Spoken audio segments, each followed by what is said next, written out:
KBS 1라디오 뉴스레터 K. 안녕하세요. 뉴스레터 K 진행하는 전종철입니다. 이재명 민주당 전 대표가 어제는 영상으로 대선 출마를 선언한 데 이어서 오늘은 정책 비전을 발표하고 경선 캠프 인선을 공개했습니다. 국민의힘 나경원 의원은 무너져가는 대한민국을 바로 세우고 진정한 국민 승리의 시대를 열겠다면서 대권 도전을 공식 선언했습니다. 민주당과 국민의힘 양쪽에서 경선 룰을 둘러싼 파열음이 터져나오고 있습니다. 정치 토크 코너에서 꼼꼼히 짚어봅니다. 지난 3월 20일 경남 사천에서 시작된 산불이 4월 8일까지 영남 지역에서 확산하면서 엄청난 피해가 났습니다. 고기현 한국 산불 학회장과 함께 산불 발생 원인과 대책을 자세히 알아보겠습니다. 청취율 조사 기간입니다. 02로 시작되는 전화가 오면은 뉴스레터 K라고 대답해 주시면 감사하겠습니다. 방송 중 사연 보내주시면 추첨을 통해서 치킨 교환권 보내드릴 테니까요. 많은 참여 부탁드립니다. 문자 샵 9730, 짧은 문자 50원, 긴 문자는 100원, 어플리케이션 콩으로 보내시면 무료입니다. 유튜브 KBS 1라디오 계정 채팅으로도 얘기 나누실 수 있습니다. 문자 보내주시면 추첨을 통해서 커피 쿠폰 보내드릴 테니까요.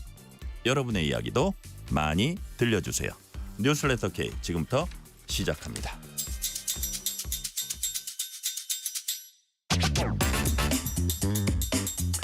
뉴스레터 K 정치 토크. 오늘은 정광재 국민의힘 대변인, 조기현 민주당 법률위 부위원장 나오셨습니다. 어서 오세요. 네, 안녕하세요. 반갑습니다. 자, 방금 전 오후 5시부터 윤석열 전 대통령 관저 퇴거가 시작이 됐습니다. 자, 지금 사람들이 밖에 이제 늘어서고 있는 걸로 보이는데 윤 대통령이 사람들에게 어느 정도 모습을 보여줄지, 그다음에 별도 메시지를 낼지 이런 게 지금 좀 관심이 쏠리고 있습니다. 자, 조기현 부위원장님 어떻게 전망하세요? 글쎄요. 별도 메시지를 내지는 않을 것 같습니다. 지난번에 그래서 찾아보니까 2017년에 박근혜 전 대통령도 퇴거해서 사저로 옮길 때 역시 네네. 어떤 메시지가 있을지 관심 있게 지켜봤는데 직접 메시지는 안 냈고요. 당시 네네. 그 민경욱 전 대변인이 이제 대신 전하는 간략한 메시지가 있었는데 네. 그때도 역시 이 탄핵에 승복하지 않는 것 아니냐. 지지층들에 대한 메시지가 아니냐 이래서 네. 비판을 많이 받았었거든요. 네네. 만약에 낸다고 해도 간접적으로 나올 텐데 아마 비슷한 메시지를 낼 건데 네. 역시 이제 사저로 가는 마당에 국민들께 진정한 사죄의 입장 정도 내주시면 좋을 텐데 뭐 지금까지 보이시는 입장을 볼 때는 그럴 것 같지 않습니다. 네네. 지금 저희가 이 스튜디오 안에도 그 모니터가 2개 달려 있어가지고 화면을 보고 있는데 보니까 차량들이 좀 빠져나갔고요.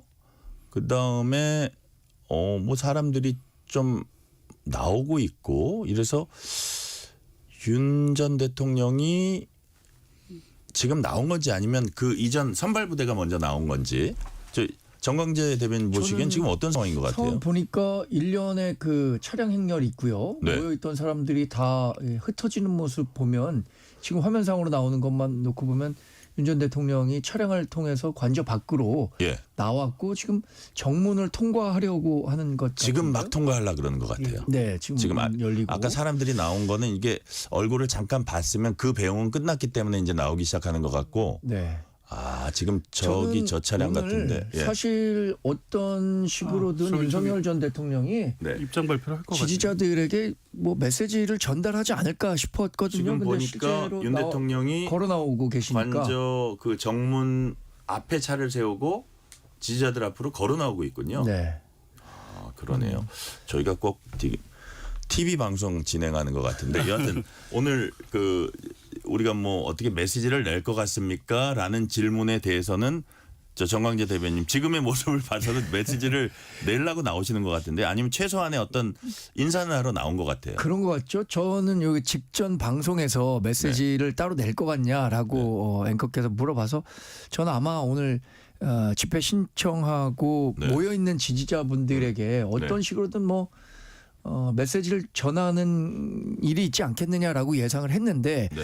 그게 근데 지금 정치 상황과 관련한 적극적인 자기의 의견 개진이나 네. 아니면 지금 국민의힘에서 치러지는 대선 경선과 관련해서 네. 그런 정치적 메시지를 광범위하게 내는 것은 바람직하지 국민의힘에 않다. 과연 득이 되느냐 네, 그 얘기를 하시는 바람직하지 거죠. 않을 것이다라고 말씀을 드렸었는데 네. 지금 보니까 오늘 배웅 나온 청년들 중심으로 뭐 포옹도 하고 예, 지금 포옹을 이야기를 하네요. 나누고 네. 계시네요. 호응을 하고 청년들 뭐 대학생으로 보이기도 하는 젊은 층들이 막 두 주먹을 불끈 쥐고 약간 구호를 외치고 있죠. 윤석열 전 대통령의 이름을 외치는 것 같네요. 네. 자, 이제 지금 상황은 이런 상황이 진행되고 있고 자, 좀 우리가 저기 하려던 얘기를 하면서 지금 상황을 조금 더 얘기를 해볼게요. 지금 뭐 많은 사람들하고 계속 악수를 나누고 있어요. 자, 그런 상황인데 지금 정광재 대변인 예. 일단은 그 아크로비스타 서초동으로 가는 거잖아요. 예. 거기서 또 딴 데로 옮길 가능성도 있습니까? 전 그럴 가능성이 굉장히 크다고 봐요. 아, 그래요? 왜냐하면은 보안이나 경호와 관련한 문제도 있고 네.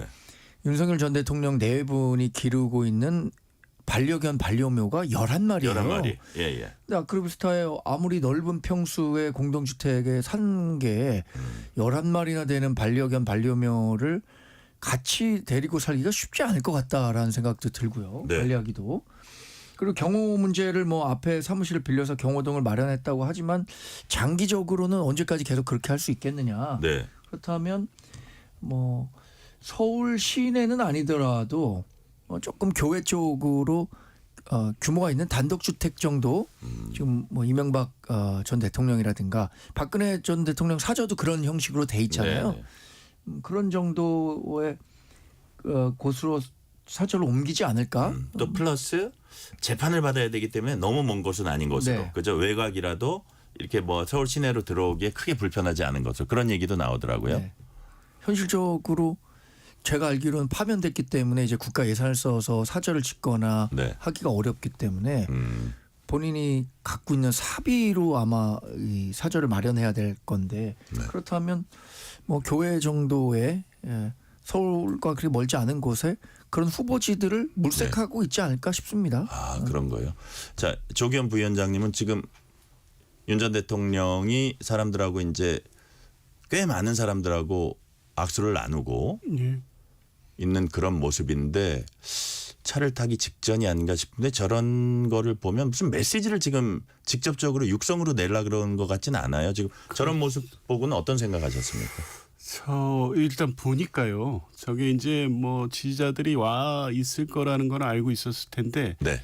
약간 기획된 것 같이 보여집니다. 아, 그래요? 젊은 층들이 아까 대학생 그 앞쪽에 전면에 쭉 있고. 예, 점퍼를 입은 네. 대학생들이 앞에 나와 있잖아요. 네네. 경찰의 차단선을 넘어서 따로 앞에 도열해 있었어요. 이제 그 학생들하고 만나고 포옹하고 또 건너가서 만난 그 부분에 또 저 젊은 학생들이 많이 있던데 네.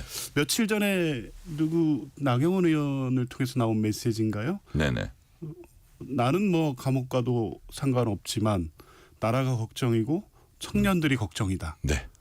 그러니까 지금 일관된 어떤 정치적 메시지를 내고 있는 것으로 보이고 오늘 사저로 가는 과정에서도 어떤 그런 정치적 메시지를 담고 싶어 했고 약간 네. 그런 준비된 이벤트 같이 비춰졌고요. 네네. 글쎄요, 뭐 이제 뭐 지금 한 측에서 비판하는 입장에서는 퇴거가 늦어진 것도 그렇고, 국민의힘의 대선 후보들이 이 관저를 찾아가서 네. 대선 관련된 어떤 메시지를 받거나 또 관련돼서 내용들이 언론에 브리핑되게 하는 것도 그렇고 그 내용들도 다 정치와 관련돼 있는 내용들이어서 네. 파면된 대통령이 저런 방식으로 일종의 관저 정치 또 국민의힘의 경선 과정에 일종의 관여되는 것이 국민들 눈에 어떻게 비춰지겠느냐. 그리고 과연 국민의힘에게 그 특정 후보는 모르겠습니다. 유불리를 따져봐서 본인이 적극적으로 대통령을 만나서 그런 얘기를 들었다는 메시지를 내고 있을 텐데 그게 지금 국민의힘에 도움이 될까요? 그러니까 이런 부분들에 만약에 본선에 한 명이 뽑혀 나왔을 때 도움이 되지 않는다. 그렇죠. 대통령이 이 경선과 이 대선과 관련해서 국민의힘의 모종의 메시지를 자꾸 주고 있는 모습으로 비춰졌기 때문에 뭐 전체적으로 도움이 될 것 같지 않은데 그거는 그것과 무관하게 네. 윤석열 전 대통령 본인은 현실 정치와 관련해서 목소리를 계속 내겠다는 입장은 분명해 보입니다. 네. 지금 다시 탑승해서 사저로 지금 출발을 했습니다. 지금 저 서초동 아크로비스타 쪽으로 이제 차량이 이동하고 있는 중인데, 자 조기현 부위원장님, 저 진보 진영 일각에서 좀 뭐 조국혁 신당 이런 데서 주로 나온 얘기인데, 윤 전 대통령이 파면 이후 관저에 머무른 시간 동안 얼마의 세금이 들어갔는지, 어떤 부분이 낭비됐는지 따져야 한다. 박관천 전 경정인가요? 이 부분은 파면 선고가 내려진 4일 11시 22분부터 국가 예산을 사용하면 안 된다. 이 부분 어떻게 평가하세요? 당연하죠. 그러니까 탄핵 심판 선고 때 그 주문을 읽는 시간을 확인해서 재판장이 그 고지하는 게 분명히 직무 복귀든 아니면 파면이든 그 시간부로의 어떤 법률적 효력을 발생시키기 위한 것이거든요. 그러니까 4월 4일 11시 22분으로서 윤석열 전 대통령은 그냥 일반인입니다. 사저로 빨리 나와야죠. 근데 우리 국민들이 뭐 마음에 안 들고 파면된 대통령이고 그 위험한 일을 벌인 것에 대해서 여러 가지 비판의 목소리를 계속하지만 그렇게 야박하지는 않습니다. 며칠 뭐 준비 안 했다고 하니, 기각될 걸 믿었다고 하니 뭐 사저로 가는 데까지 시간은 필요하겠지 정도는 충분히 생각해 줄 수도 있는데, 지금 일주일이 지났고요. 일주일 동안에 관저 정치라고 보일 만하게 그냥 이 정치인들이 무수히 드나들었습니다. 그리고 며칠 사이에는 어떤 한 언론 보도에 의하면 인류 요리사로 보이는 분들이 네. 상당히 다수가 관저에서 왔다 갔다 하면서 일종의 환송 파티를 계속 하고 있는 게 아니냐. 실제 그런 것 같고요. 그러면 이 국가의 세금을 상당히 낭비하고 쓴 겁니다. 허용할 수 있는, 그냥 국민들이 그래 며칠 준비는 필요하겠지라고 허용할 수 있는 범위를 넘어선 거죠. 넘어선 걸로 우리 조기현 부위원장님 보시는 거고, 정광재 대변인은 어떻게 보세요? 글쎄 저도 뭐 바람직한 방향이었다면 파면 직후에 조속한 시일 내에 사저로 이동하시는 게 맞다고 말씀드려야겠죠. 국민 정서도 그렇고요. 그런데 뭐 아시는 것처럼 본인은 전혀 이렇게 인용이 될지 몰랐기 때문에 이사와 관련한 준비가 되지 않았고, 또 사저로 이동하는 과정에서 경호나 보안 문제 이런 것들을 선행적으로 좀 해결해야 되니까 물리적인 시간이 좀 필요했다고 생각합니다. 네네. 그래서 일주일이라는 시간이 길다면 길고, 저는 뭐 그렇게 길지 않다면 길지 않은 시간이라고 보는데, 여기에서 발생하는 비용과 관련해서도 두부 뭐 자르듯이 이때서부터의 비용은 사적 비용이니까 네.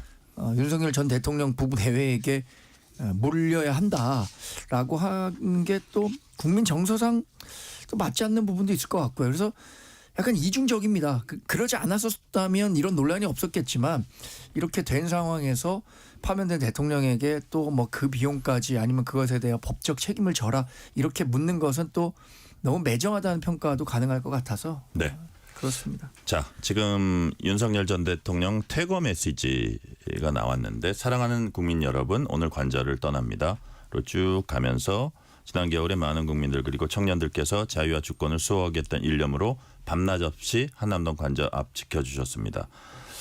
그 뜨거운 열의를 지금도 가슴 깊이 새기고 있습니다. 그 뒷부분을 제가 말씀드릴게요.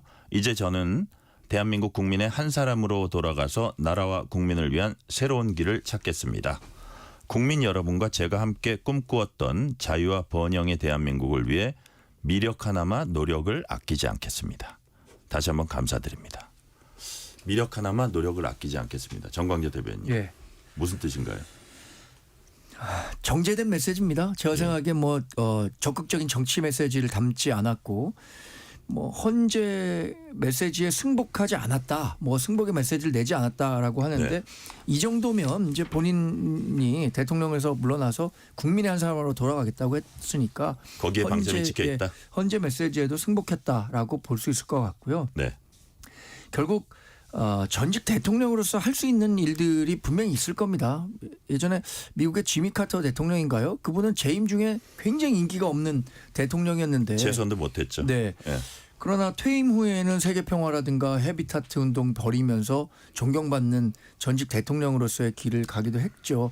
그러나 당장 윤 전 대통령에게는 이 내란죄와 관련한 재판 또 뭐 최상병 사건이라든가 명태균 게이트 공천 개입과 관련한 다양한 사법 리스크들이 또 남겨져 있어서 네. 그 길이 순탄치만은 않겠다. 아주 험로가 예상됩니다. 네, 험로가 예상된다고 이제 말씀하셨고요.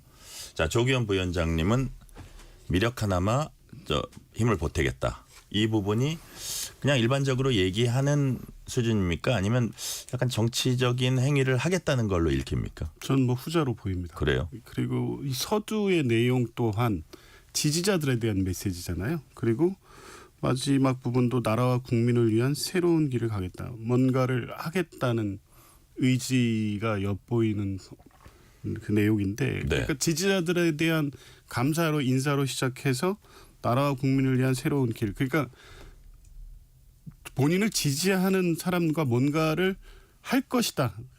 내가 이렇게 떠나지만 내가 이제 전 대통령을 쓴 지는 떠나지만 여전히 뭐 뭔가를 하겠다. 나라와 국민을 위한 새로운 길이 뭐겠습니까? 지지하는 그 지지자들과 함께 어떤 일을 도모하겠다는 뜻으로 읽히는데 비상계엄 내란 이거에 대한 뭐 재판을 받는 문제도 있지만 네.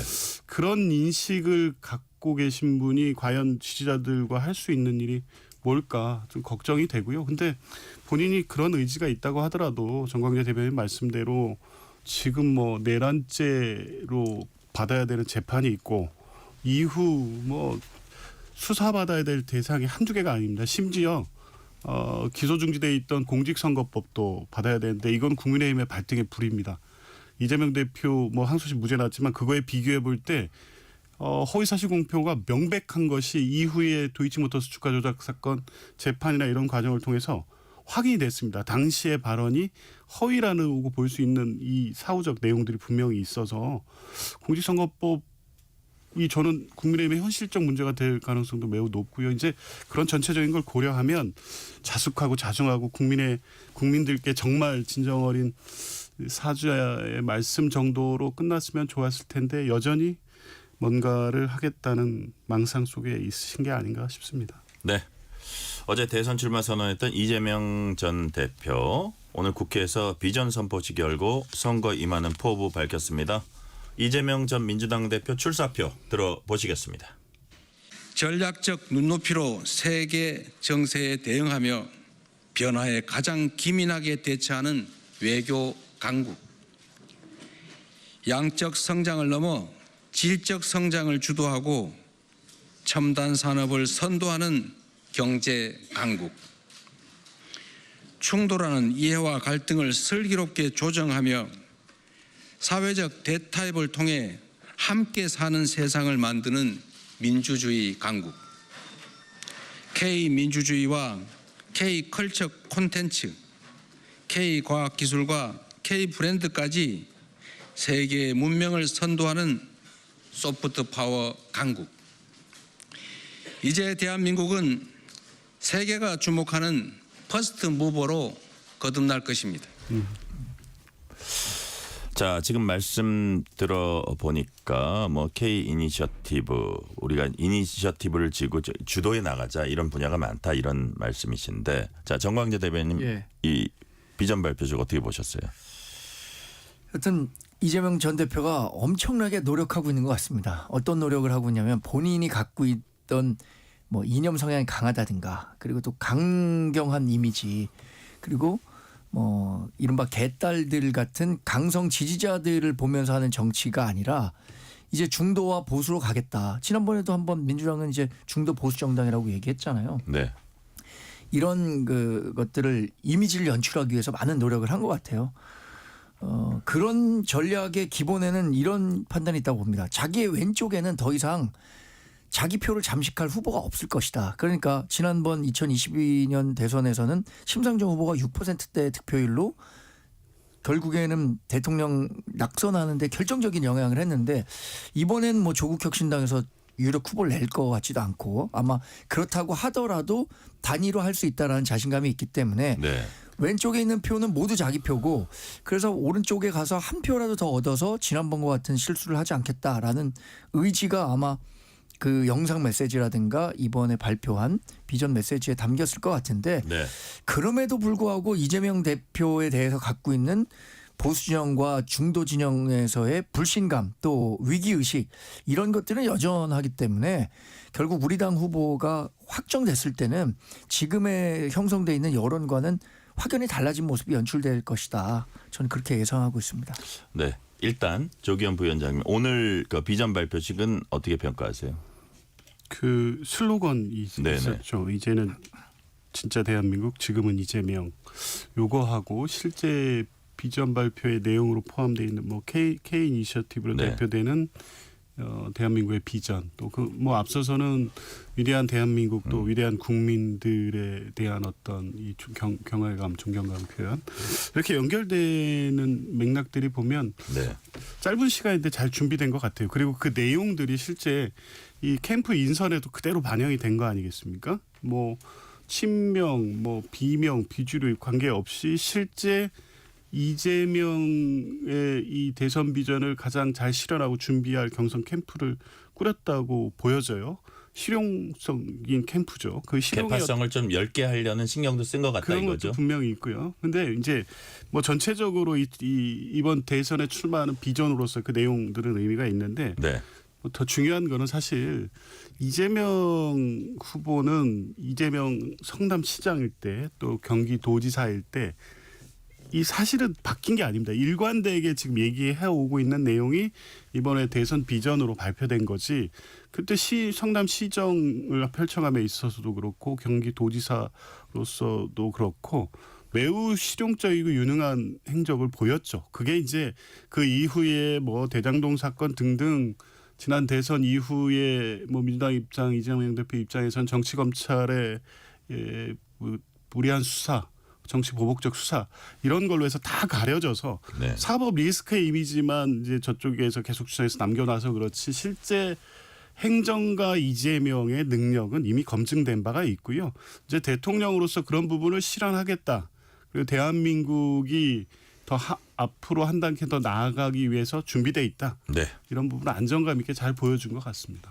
자, K 이니셔티브 새 시대 열자 이재명 전 대표 비전에 대해서 국민의힘 이런 평가를 내놨습니다. 국민의힘 권성동 원내대표 발언 들어보시겠습니다. 특히 국가 비전으로 K민주주의를 제시한 부분에서는 실소를 금할 수가 없었습니다.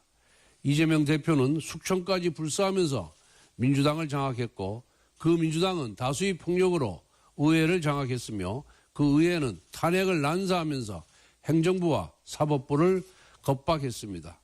야당 대표라는 지위만으로 이렇게 헌정을 파기하는데 어떻게 대한민국을 논할 수 있겠습니까? 이렇게 독재적 권력을 휘두르는데 어떻게 감히 민주주의를 논할 수 있습니까? 베네수엘라의 독재자 우고 차베스는 진정한 민주주의를 만들겠다고 외치면서 오히려 민주주의를 파괴했습니다. 이재명 대표 역시 마찬가지입니다. 본인이 말한 K민주주의에서 K는 코리아가 아니라 킬인 것입니다. 자, 제가 질문 드리기 전에 정광재 대변인께서 조금 전에 말씀하셨던 지난 대선 심상정 후보 득표율은 6%대가 아니라 2.37%로 바로잡습니다. 하고요. 자, 조기현 부위원장님. 예. K민주주의에서 K는 코리아가 아니라 킬이다. 이거 어떻게 보세요? 글쎄요. 이게 지금 비상계엄 내란으로 파면된 대통령 그리고 그 여당이었고 그리고 지금까지 사실 그 비상계엄 내란을 실적으로 계속 옹호하는 입장이 있지 않았습니까? 그런 권성동 대표 또 국민의힘이 이 내용을 그렇게 평가한다는 게 저는 넌센스라고 봅니다. K민주주의는 뭐 그냥 이재명의 민주주의가 아니라 국민들이 만들어 온 민주주의죠. 이번에 비상계엄 과정에서도 실제 국회로 달려가서 이 계엄군을 막아서고 그래서 비상계엄이 해제될 수 있도록 국민들이 만들었습니다. 뭐 2016년, 17년에는 촛불혁명이었고 이번에는 빛의 혁명이라고 하는데 그게 그냥 정치인들이 그럴듯하게 만들어내는 말 이런 게 아니라 우리나라 민주주의 이렇게 국민들이 지켜온 민주주의, 그 K민주주의 그리고 세계 각국에서 이 과정을 다 지켜보면서 대한민국 민주주의의 회복력에 대해서 찬사를 보내고 있는 거 아닙니까? 그 부분을 얘기한 건데 어떻게 비상계엄을 해서 파면된 정권의 여당이었던 그 대표께서 이렇게 평가하는지 저는 이게 뭐 이재명 대표를 공격하는 뭐 조급한 마음은 알겠지만 뭐 국민이 공감하지 않을 비판이었던 것 같습니다. 자, 정광재 대변인께는 이거 한번 여쭤볼게요. 예. 국민의힘 후보들이 오늘 이제 나경원 의원도 그렇고 너도 나도 이재명 전 대표 이제 저격에 나서고 있습니다. 네. 근데 이러다 보면 이게 두 가지 관점에서 볼 수가 있는데 하나는 야 얼마나 대단한 사람인 게 이렇게 나서는 후보마다 저렇게 저격을 하냐. 물론 많이 앞서가고 있으니까 이제 그런 측면도 있겠지만 그런 게 하나 있고 두 번째는 아니 본인들 스스로 어떤 비전을 보여주는데 더 그게 좀 뭐라 그럴까 비중을 더 둬야 되는 거 아니냐 네. 이런 지적이 나올 수 있어요. 두 번째 지적은 굉장히 뼈아픕니다. 그러니까 본인이 갖고 있는 대한민국의 미래 비전을 보여서 네. 국민을 어떻게 설득시킬 것인가. 이게 제일 아름다운 그림이죠. 예. 근데 현실 정치에서는 사실 이런 파지티브한 전략보다 네거티브한 전략이 득표에서는 더 유효하다는 게 검증됐고 더군다나 이재명 민주당 대표에 대한 반감이 굉장히 높은 상황에서는 네. 이재명 전 대표에 대해서 화력을 집중하는 게 가장 유효한 전략이다라고 판단할 수 있을 것 같습니다. 저는 우리 당의 모든 후보들이 이재명 대표에 대해서 공격하고 있는 것은 우리 당은 어떤 후보가 될지 지금 그 당이 몸담고 있는 저도 모르겠어요. 어떤 사람이 4명의 후보로 들어가고 또 결선 투표에 가서 2명 중에 1명이 최종 후보가 될지 모르겠는데 민주당은 지금 그러게 7살 아이들도 알 수 있을 정도로 네. 이재명 민주당 대표가 후보되는 건 기정사실이잖아요. 그러니까 이미 표적이 정해져 있기 때문에 그 표적에 대고 열심히 그 공격을 하고 있는 거라고 생각하는데 네. 그 아까 말씀드린 것처럼 우리 당 후보가 정해지면은 지금의 여론 구도와는 전 다를 것이라고 보고 그때부터는 본격적인 정책 경쟁 또 요새 개헌과 관련한 논의가 한창 진행되고 있는데 네. 개헌과 관련한 논쟁 이런 것들이 불붙지 않을까 저는 그렇게 예상해 봅니다. 자, 조기현 부위원장님, 민주당 어제 오늘 뭐 계속 경선 규칙 논의 이어갔지만 결론을 내지 못했고요. 비명계는 완전 개방형 오픈 프라이머리 경선 방식으로 치러야 한다. 근데 당 선관위는 이제 박범계 의원 말을 들어봐도 당원 권리 강화 쪽 이쪽 무시할 수 없기 때문에 그쪽에 또 이렇게 무게를 두고 있는 것 같고요. 어떻게 정리될 것 같아요? 일단 뭐 박범계 위원장의 입장 확고해 보였는데 네. 당내 여러 논의가 지금 있는 것 같고요. 어느 하나의 의견으로 일치시키는 게 쉽지는 않아 보입니다. 왜냐하면 지금까지 경선 규칙은 지금 비명 쪽에서 얘기하는 내용으로 이제 오픈 프라이머리에 가깝게 진행이 됐었기 때문에 네. 근데 이게 뭐 특정 후보의 유불리 문제는 아닙니다. 이 시 바뀐 어떤 당원들의 높아진 권리 의식이라든가 이런 부분을 반영해야 될 필요성도 있고 또 워낙 양 진영이 비상계엄 상황 탄핵 국면에서도 워낙 치열하게 이 각 그 집결에서 대립되다 보니까 네. 경선의 의도를 가지고 개입하는 역선택의 위험성도 매우 커진 경선이 이건 또 분명해 보이거든요. 이런 부분을 다 고려하다 보면 결국에 이제 제한적으로 국민 50, 당원 50으로 가는 게 맞지 않나는 게 뭐 많은 분들의 판단이었고 그렇게 이 그 특별당규를 논의를 해오고 있었는데 이제 여러 문제 제기가 있으니까 뭐 오늘 결론은 못 낸 것 같습니다. 그러니까 이게 유불리의 문제가 아니라 지금 상황을 어떻게 만드는 것이 국민들과 당원들의 진정한 어떤 의사를 정확히 반영한 경선 결과를 만들 것이냐 이 부분에 그냥 논의가 집중돼 있기 때문에 그렇지 네. 특정 후보의 유불리 문제 때문에 갈등이 있는 것은 아니라고 봅니다. 사실 룰을 어떻게 하든지 그 결과가 바뀔 것 같지는 않은데 혹자는 좀 차라리 그럴 거면은 조금 더 이거를 분위기를 붐업하기 위해서 도전자라고 불리는 한 두세 분이 있잖아요. 이런 분들에게 그 사람들이 하자는 대로 좀 해줘라 이런 얘기도 하는데 정광재 대변인은 어떻게 저는 보세요? 그게 충분히 논리적이라고 생각하고 받아들일 만도 한데 예. 이재명 전 대표가 받아들이지 못하는 이유는 말년병장에는 뭐 떨어지는 낙엽도 주의하라고 했는데 그런 마음 아닐까 싶어요. 이재명 전 대표는 사실 이번에 대통령이 되느냐 마느냐의 싸움이라기보다는 되거나 또는 남은 여생을 상당히 사법 리스크에 오래 갇혀서 어쩌면 구속이 될 수도 있는 사안으로 가기 때문에 네.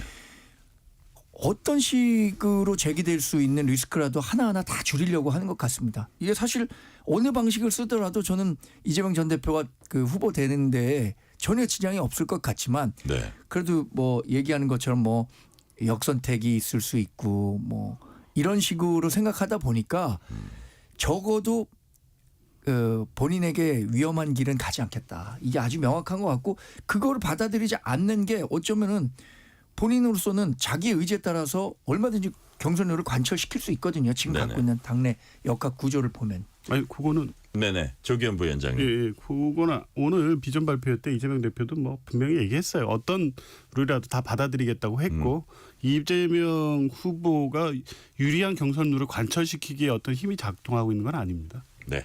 자, 이 시간 교통 상황 알아봅니다. 라디오 교통정보센터 공인혜 리포터 나와주세요. 네, 이 시각 교통정보입니다. 먼저 한남동 관저 앞 집회 소식입니다. 한남동에서 서초동 쪽으로 이동하는 차량들로 3일대로 남산 방향 볼보빌딩 앞 전차로가 한때 전면 통제됐었습니다. 지금은 하위 3개 차로만 집회 인원들로 막혀있는 상태인데요. 이 때문에 한남동 로터리 일대 서 있다시피 한 정체에 이어지고요.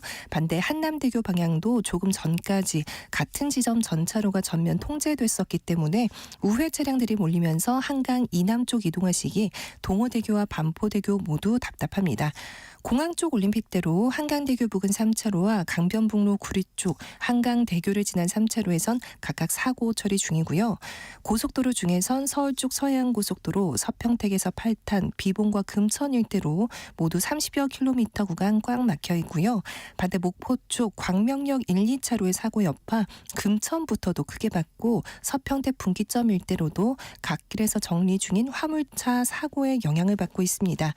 금요일 퇴근길인데다 기온이 오르면서 봄나들이 차량까지 많습니다. 계속해서 안전운행을 부탁드립니다. KBS 교통정보센터였습니다.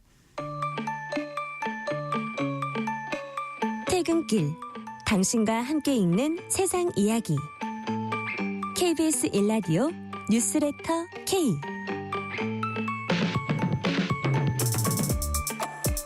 실시간 교통 상황 살펴봤습니다. 뉴스레터 K 정치 토크 정광재 국민의힘 대변인, 조기현 민주당 법률위 부위원장과 얘기 나누고 있습니다. 자, 이번엔 국민의힘으로 가봅니다. 국민의힘 5선 중진 나경원 의원이 오늘 국회 본관 앞에서 대선 출마 선언을 했습니다. 나경원 의원의 출사표 들어보시겠습니다. 이번 대통령 선거의 본질은 바로 체제 전쟁입니다. 자유 대한민국을 지켜낼 것이냐 아니면 반자유 반헌법 세력의 대한민국을 혼납할 것인가입니다. 제2의 6.25 전쟁, 건국 전쟁이라고 감히 말할 수 있습니다. 누가 거대한 악의 세력과 맞서서 대한민국을 구해낼 수 있겠습니까? 누가 이재명 대표를 꺾고 국민에게 희망을 줄 수 있겠습니까? 자유민주주의 체제를 지켜왔던 저 나경원이 앞장서서 하겠습니다.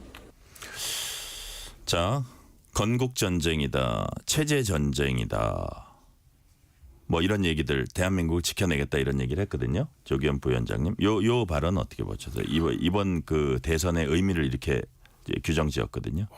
놀랍네요. 나경원 의원이.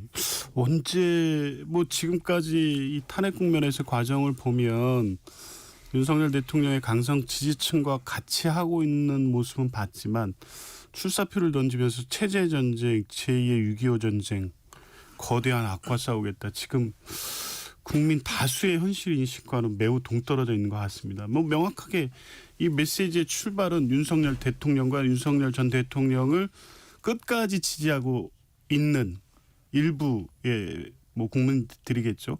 거기에 초점을 맞추고 있는 것 같은데 저는 그래서 이제 나경원 의원의 이 출사표는 대선을 이기기 위한 출사표가 아닌 것 같습니다.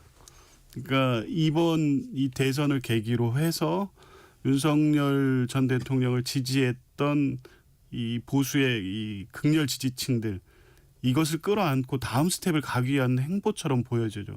아니면 만약에 정말 대선에서 국민의힘 후보가 되고 그리고 본선에서 이재명 후보와 겨루어서 의미 있는 승부를 하려고 했다면 가운데 쪽으로 좀 나와야 되는데 더 오른쪽으로 간 메시지잖아요. 체제 전쟁의 시대라고 지금 받아들일 만한 분들이 얼마나 있을까요?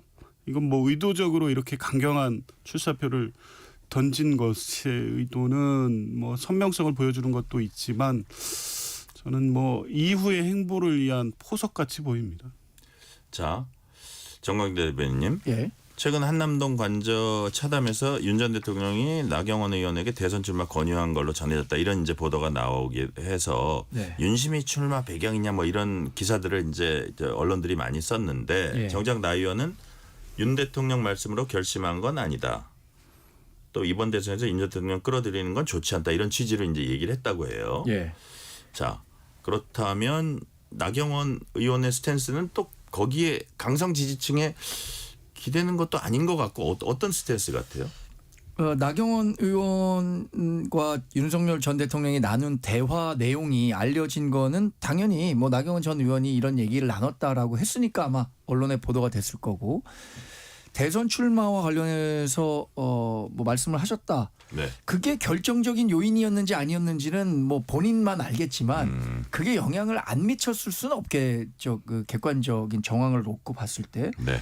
영향은 최소한 미쳤을 거다. 그러면은 그 최종적으로 영향을 받아서 출마했다고 볼 수 있는데 결국엔 저는 이 상황이 앞으로 우리 국민의힘 경선에는 대단히 큰 변수가 될 것 같아요. 이른바 이 빅4라는 4명의 그 주자가 있었습니다. 여기에는 네. 나경원 의원이 포함되어 있지 않았었는데 이번에 1차 경선에서 4명으로 줄이잖아요. 그 4명에 그럼 나경원 의원까지 들어오게 되면 5명이 되는데 1명은 누군가는 떨어져야 되는 상황이잖아요. 그러면 누가 떨어지게 될 것인가. 뭐 나경원 의원이 아니면 그 4명 안에 들어갈 수 있을 것인가. 그런데 거기에 표심을 땅에 놓고 보면 이른바 윤심으로 업고 뛰는 사람들이 이제 한 3명 정도 유력 후보가 있단 말이에요. 김문수, 홍준표, 나경원 의원까지. 그러면 이 세 분 간의 윤심 경쟁은 어떻게 되는 거지? 아주 그 중요한 흥행 포인트가 될 수도 있을 것 같습니다. 지금 민주당 경선은 사실 많은 관심이 없잖아요. 그 지금의 정치 환경을 얘기한다면 국민의힘 경선을 얘기하지 않고는 정치를 논하기 어려울 정도로 그리고 그 4명이 다이나믹합니다. 상당히 치열해요. 치열하고요. 아니 나와 있는 분들 이렇게 몇 면을 보면 4명이 드는 게 그 쉬운 것 같지가 않던데. 예, 지금 전체적으로 예. 뭐 이재명 대표가 워낙 높은 지지율을 보이고 있고 보수 후보들이 비슷한 수준의 그 지지율을 보이고 있기 때문에 네. 말씀하신 것처럼 4명이 누가 될지 또 경선 룰이 민심 100%로 바뀌었잖아요. 역선택 조항이 있는 거지만 그런 변수들이 막 종합적으로 작용하면서 사실 당에 있는 저도 누가 4명이 될지 모르겠고 최종 후보가 될지 모르겠습니다. 그동안 뭐 정치 한 30년 뭐 투표 30년 했잖아요. 저는 한 번도 그러니까 대부분의 경우에 어느 당에는 이번엔 누가 후보가 되고 이번 대선에는 누가 될 것이다. 이른바 대세론 같은 게 있어서 네. 다 맞췄다고 생각하는데 가장 오리무중 속에서 진행되는 대통령 경선과 선거가 되지 않을까 싶습니다. 이번에 이제 한동훈 전 대표 어저께 이제 출마 선언했지만 또 사실은 1차 관문이 경선이에요. 사실은 그 4명 안에 드는 게 그렇게 간단치가 않아 보이는데 자 우리 조기현 부위원장님 보시기에 4명은 누가 될 것 같습니까? 저도 잘 모르겠어요. 모르겠는데. 되게 어렵죠. 예, 진짜 모르겠는데 왜냐? 근데 국민의힘 후보들도 지금 뭐 정광재 대변인도 말씀하셨지만 예. 정말 모를 것 같아요. 근데 모르는 게 뭐냐면 어떤 이 방향이나 의지 이런 것들이 정확하게 표현이 안 되니까 네. 지지층들이 어떻게 마음이 움직이고 있는지를 판단을 못할 것 같아요. 근데 제일 중요한 건 이게 막 관심 있는 어떤 경쟁 구도가 된 건 맞지만 많은 국민들이 그렇게 관심 있지는 않아요. 그러니까 그들만의 잔치처럼 막 이 치고받고 하고 있는데 이게 국민들이 관심을 가질 만한 내용을 가지고 서로 이렇게 경쟁을 벌이는 것이 아니어서 이게 뭐 크게 국민적 흥행까지 기대할 만한 지금 상황은 아닌 것으로 봅니다. 정광희 대변인. 예. 요 부분 시간 관계상 요 부분. 그 이제 경선 룰 3단계 경선 룰 확장했잖아요. 처음엔 말씀하시는 국민 여론 100% 반영해서 4명, 그다음에 2명, 그다음 최종적으로 5월 3일 날 선출. 예. 자, 그러니까 처음에는 100% 국민 여론인데 역선택 방지 조항 이거 갖고 유승민 의원은 아주 세게 얘기를 했더라고요. 대국민 사기. 자, 이 부분은 어떻게 봐야 근데 됩니까? 유승민 전 의원 같은 경우에는 네. 이 문제에 굉장히 민감할 수밖에 없는 거죠. 네. 지금 모든 여론조사에서 범보수 진영의 대통령감으로 누가 적합하냐라고 일반 네. 국민에게 물어보면 유승민 전 의원이 상위권이에요. 그런데 그것을 국민의힘 지지자와 무당층으로만 좁혀놓고 보면 하위권으로 떨어지거든요. 그러니까 이 역선택 조항이 있느냐 없느냐에 따라서 그러니까 유승민 의원은 완전히 다 풀어야 된다. 네. 그런데 또 당에서는 이 역선택 조항이 없을 경우에 네. 정말 정치 고관여층이 많은 민주당 지지자들이 대규모로 역선택을 할 수 있어서 경선에 영향을 받을 수도 있다라고 판단하기 때문에 당 경선관리위원회에서는 이 역선택 조항이 필수적이다라고 판단한 것 같습니다. 네. 그 역선택 조항이 이거잖아요. 처음에 물어보고 어느 당을 지지합니까? 국민의힘, 무당층, 민주당. 민주당이면 다음 그 여론조사로 들어가지가 못하거든요. 네. 이거가 있느냐 없느냐에 따라서 유승민 전 의원은 굉장히 큰 차이를 보이기 때문에 어쩌면은 이 조항 때문에 자신이 4강 안에 들 수 없어서 네. 경선에 불참하는 방안도 고려하고 있는 거 아닌가. 언론 보도를 보니까 그렇게 나오더라고요. 근데 민주당 예. 지지자들 국민의힘 경선에 관심 조기현 없어요. 부위원장님.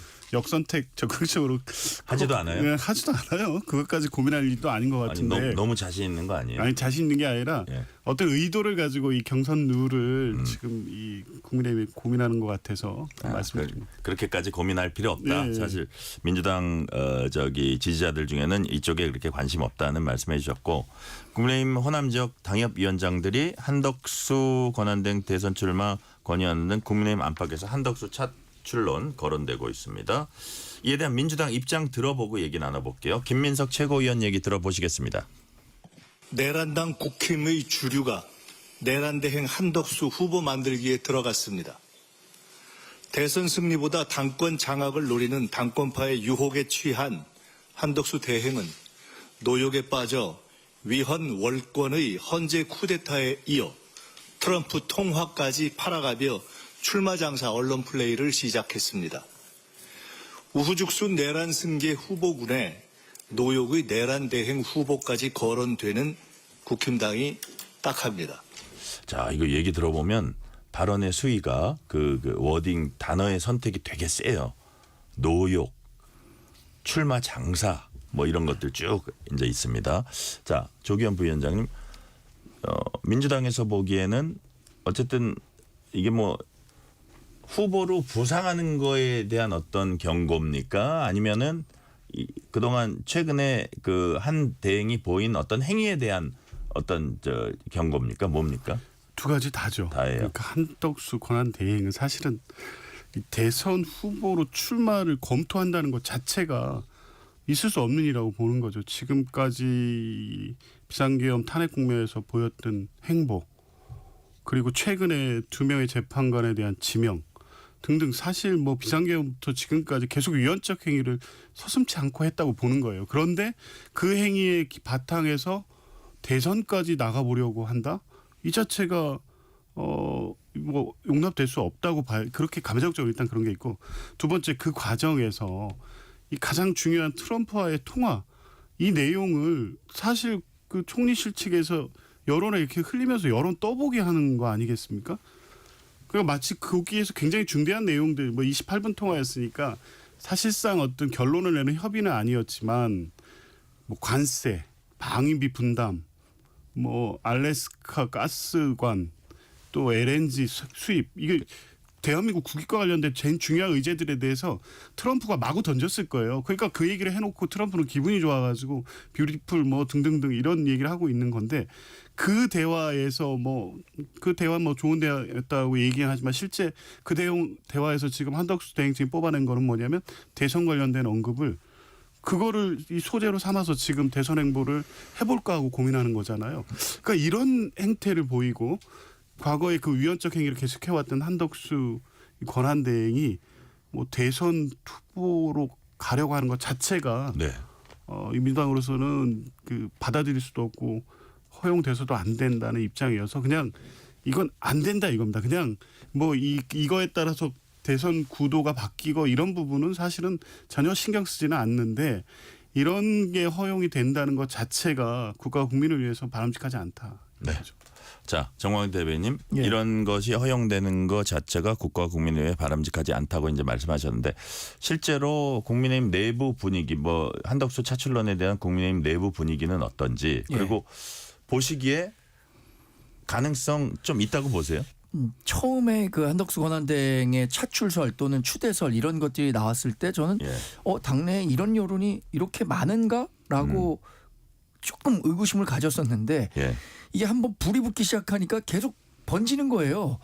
그래서 실제로 당내에서는 한덕수 권한대행이 나와줬으면 좋겠다라고 얘기하는 분들이 있어요. 근데 물리적으로 시간이 4월 15일까지 다음 주 화요일까지 우리 경선 후보 등록이 끝납니다. 그럼 이번 주말 빼고 월요일 화요일에 해야 되는데 그때까지 한덕수 권한대행이 권한대행직을 버리고 우리 당 경선에 출전한다라고 한다면 저는 붙던 불도 꺼질 것 같아요.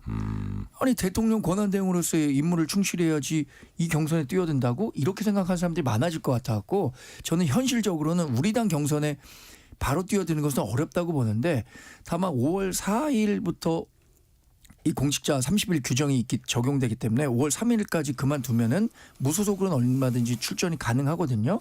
그래서 지금 나오는 더 유력한 시나리오는 우리 당의 경선에 참여하지 않은 상태에서 그러니까 무소속으로 뭐 지지자들의 기반을 바탕으로 나와갖고 결국 단일화를 하는 방향으로 그건 가능한 시나리오 아니겠느냐라고 얘기하시는 분들이 당내에 꽤 계신 것 같아요. 네. 시간 관계상 여론조사 하나 소개해 드릴게요. 한덕수 권한대행 이름이 포함된 여론조사 결과 처음 나왔습니다. 뭐 출마 선언 이런 건 안 했지만 한국갤럽이 지난 8일부터 10일까지 전국 유권자 1,005명 대상으로 전화조사한 인터뷰 방식으로 진행한 자체 조사 결과로 자세한 내용은 중앙선거 여론조사심의위원회 참조하시면 됩니다. 한 권한대행 지지도 2%, 이준석, 오세훈, 안철수 같은 2%였습니다. 자, 같은 조사에서 이재명 전 민주당 대표 37%, 김문수 전 고용노동부 장관 9%. 이제 이재명, 김문수 차이는 많이 났는데 김문수 전 고용노동부 장관은 또 다른 후보들보다는 나름 또 많이 나왔거든요. 요 여론조사 결과는 조기현 부위원장님 어떻게 보세요?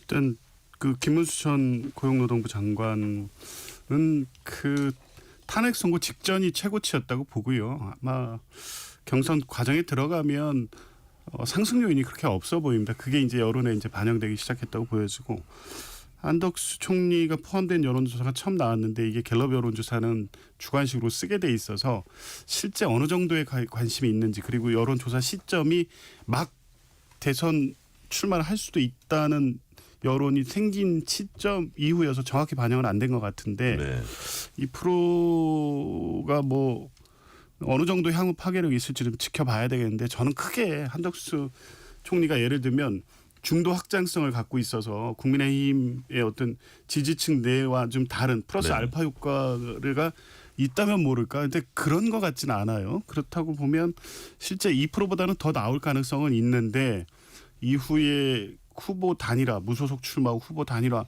이 정도까지 이후에 나오는 여론조사에서는 뚜렷한 상승세가 나와야 되거든요. 그렇게 결심할 만큼의 어떤 여론적 주목을 받을 수 있을까? 저는 그렇지 않을 것 같은데 뭐 가장 중요하게는 이후에 여론조사를 한덕수 총리 측은 보겠죠. 뭐. 네. 자, 정광주 대변인 시간 한 1분 정도 남았는데 자, 요 여론조사 어떻게 평가하세요? 이 2%가 높다면 높고 낮다면 낮은 수치인 것 같아요. 그런데 과거에 거대 정당 소속 후보가 아닌 사람이 파란을 일으키려면 이거보다는 훨씬 더 높은 수치가 나와야 될 것 같아요. 왜냐하면 2002년에 정몽준, 문국현 2007년이죠. 그리고 안철수 2012년에 있었을 때는 이분들이 대략 뭐 한 10%대 이상의 두 자리 이상 두 자릿수 이상의 지지율을 보였을 때 그게 유의미하게 받아들여서 상대 정당, 거대 정당에서도 저 표를 꼭 가져와야 우리가 대선에서 승리할 수 있겠구나라고 생각할 텐데 아직까지 뭐 사실 이게 추대설이나 출마설이 나온 게 네. 불과 얼마 안 된 시기잖아요. 그렇죠. 그렇기 때문에 앞으로 여론 추이를 봐야 우리 당에서도 좀 더 심각한 문제로 아니면 연대나 아니면 단일화나 이런 것들을 고민하게 되지 않을까 싶습니다. 아까 말씀하신 대로 그럼에도 불구하고 현실적으로는 그 당 경선에 뛰어드는 거는 좀 쉽지 않아 네, 보인다. 저는 그건 어렵다고 봅니다. 네. 오늘 말씀은 여기까지 듣겠습니다. 지금까지 정광재 국민의힘 대변인, 조기현 민주당 법률위 부위원장이었습니다. 오늘 말씀 감사합니다. 고맙습니다. 네, 고맙습니다. 뉴스레터 K 1부 마치고 2부가 이어집니다.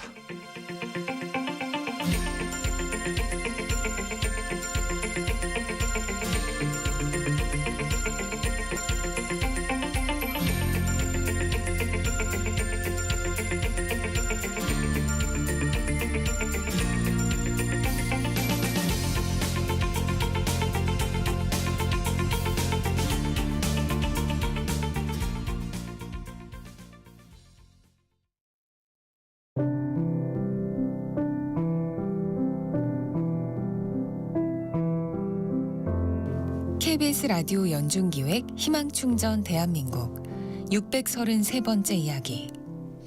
안녕하세요. 아나운서 유지원입니다.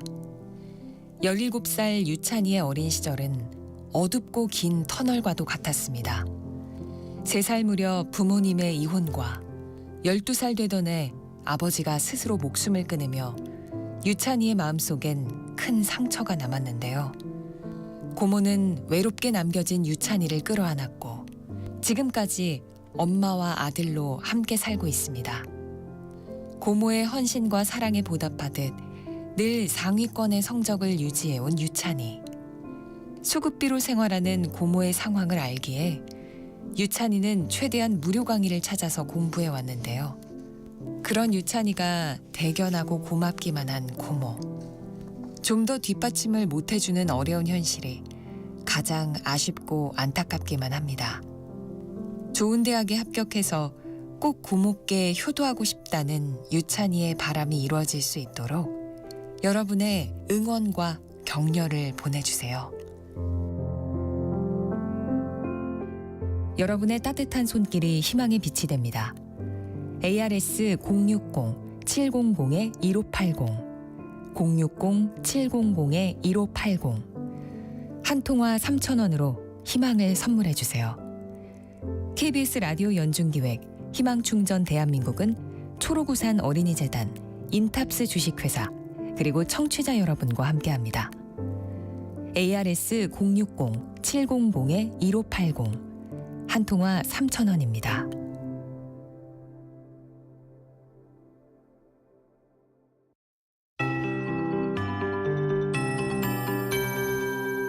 KBS 58분 날씨. 서울은 오늘 24.2도로 올해 가장 기온이 높았습니다.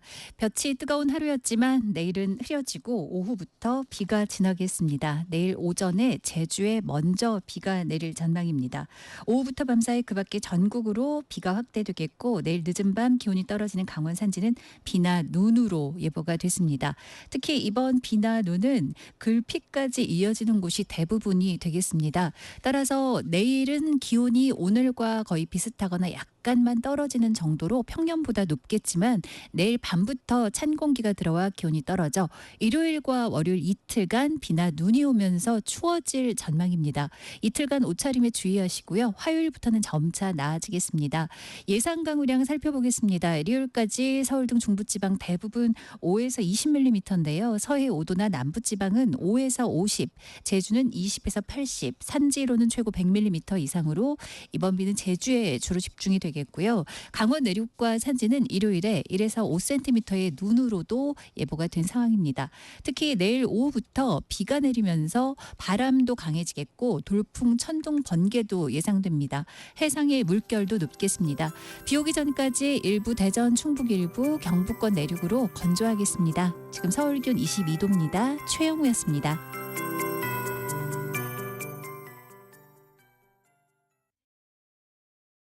정성을 다하는 국민의 방송 KBS가 6시를 알려드립니다. AM 711kHz, FM 97.3MHz, KBS 1라디오입니다. HLKA.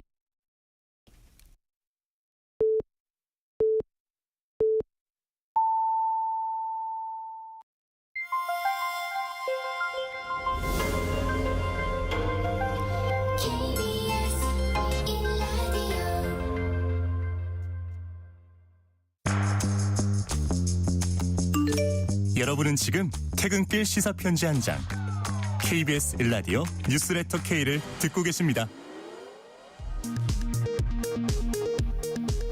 이 시각 라디오 정보센터 뉴스입니다. 윤석열 전 대통령이 오늘 오후 헌법재판소의 파면 결정 이후 일주일 만에 한남동 관저를 떠나 서초동 사저로 이동했습니다. 윤 전 대통령은 국민 한 사람으로 돌아가 나라 위한 새 길을 찾을 것이라는 입장을 내놨습니다. 오늘 오후 경기도 광명시 일직동 신안산선 공사 현장에서 붕괴 사고가 일어났습니다. 현재까지 사고로 인해 작업자 2명이 고립된 것으로 추정되고 있습니다. 소방당국은 고립자 가운데 1명은 연락이 닿아 위치가 확인됐고 나머지 1명은 확인 중이라고 밝혔습니다. 대선 출마를 선언한 더불어민주당 이재명 전 대표가 이제부터 진짜 대한민국, 지금은 이재명이라는 대선 슬로건을 공개했습니다. 이 전 대표는 이번 대선을 대한민국이 새 희망의 미래를 여는 레벨업의 전기로 만들겠다며 K 이니셔티브 비전을 제시했습니다. 국민의힘 주자들도 대선 경선 준비에 나섰습니다. 국회를 찾은 김문수 전 고용노동부 장관은 당 소속 의원들과 보좌진을 만나며 스킨십 강화에 나섰습니다. 한동훈 전 대표는 울산과 부산을 찾아 자동차 부품 제조업체 등을 방문했습니다. 안철수 의원은 오늘 대구 경북 맞춤 공약을 발표했습니다. 나경원 의원은 오늘 오후 국회에서 대선 출마를 선언했습니다. 현지 시각 10일 프랑스 파리에서 열린 유네스코 집행이사회에서 한국의 제주 4.3 기록물과 산림 녹화 기록물이 유네스코 세계기록유산으로 등재됐다고 국가유산청이 밝혔습니다. 지금까지 라디오 정보센터 뉴스 편유희였습니다.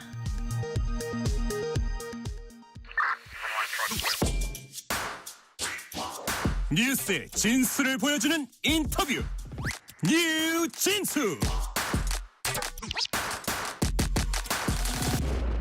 최근 영남 지역을 덮친 초대형 산불로 31명이 숨졌고 이재민 3만 7천여 명이 생겨났습니다. 피해 규모 4만 8천여 헥타르, 서울 전체 면적 80%가 넘는 산과들이 불탔습니다. 이런 재앙은 언제 어디서든 다시 닥칠 수 있기 때문에 무엇보다 대비가 중요합니다. 고기현 한국 산불 학회장과 함께 얘기 나눠보겠습니다. 고기현 학회장님 어서 오세요. 예, 안녕하십니까.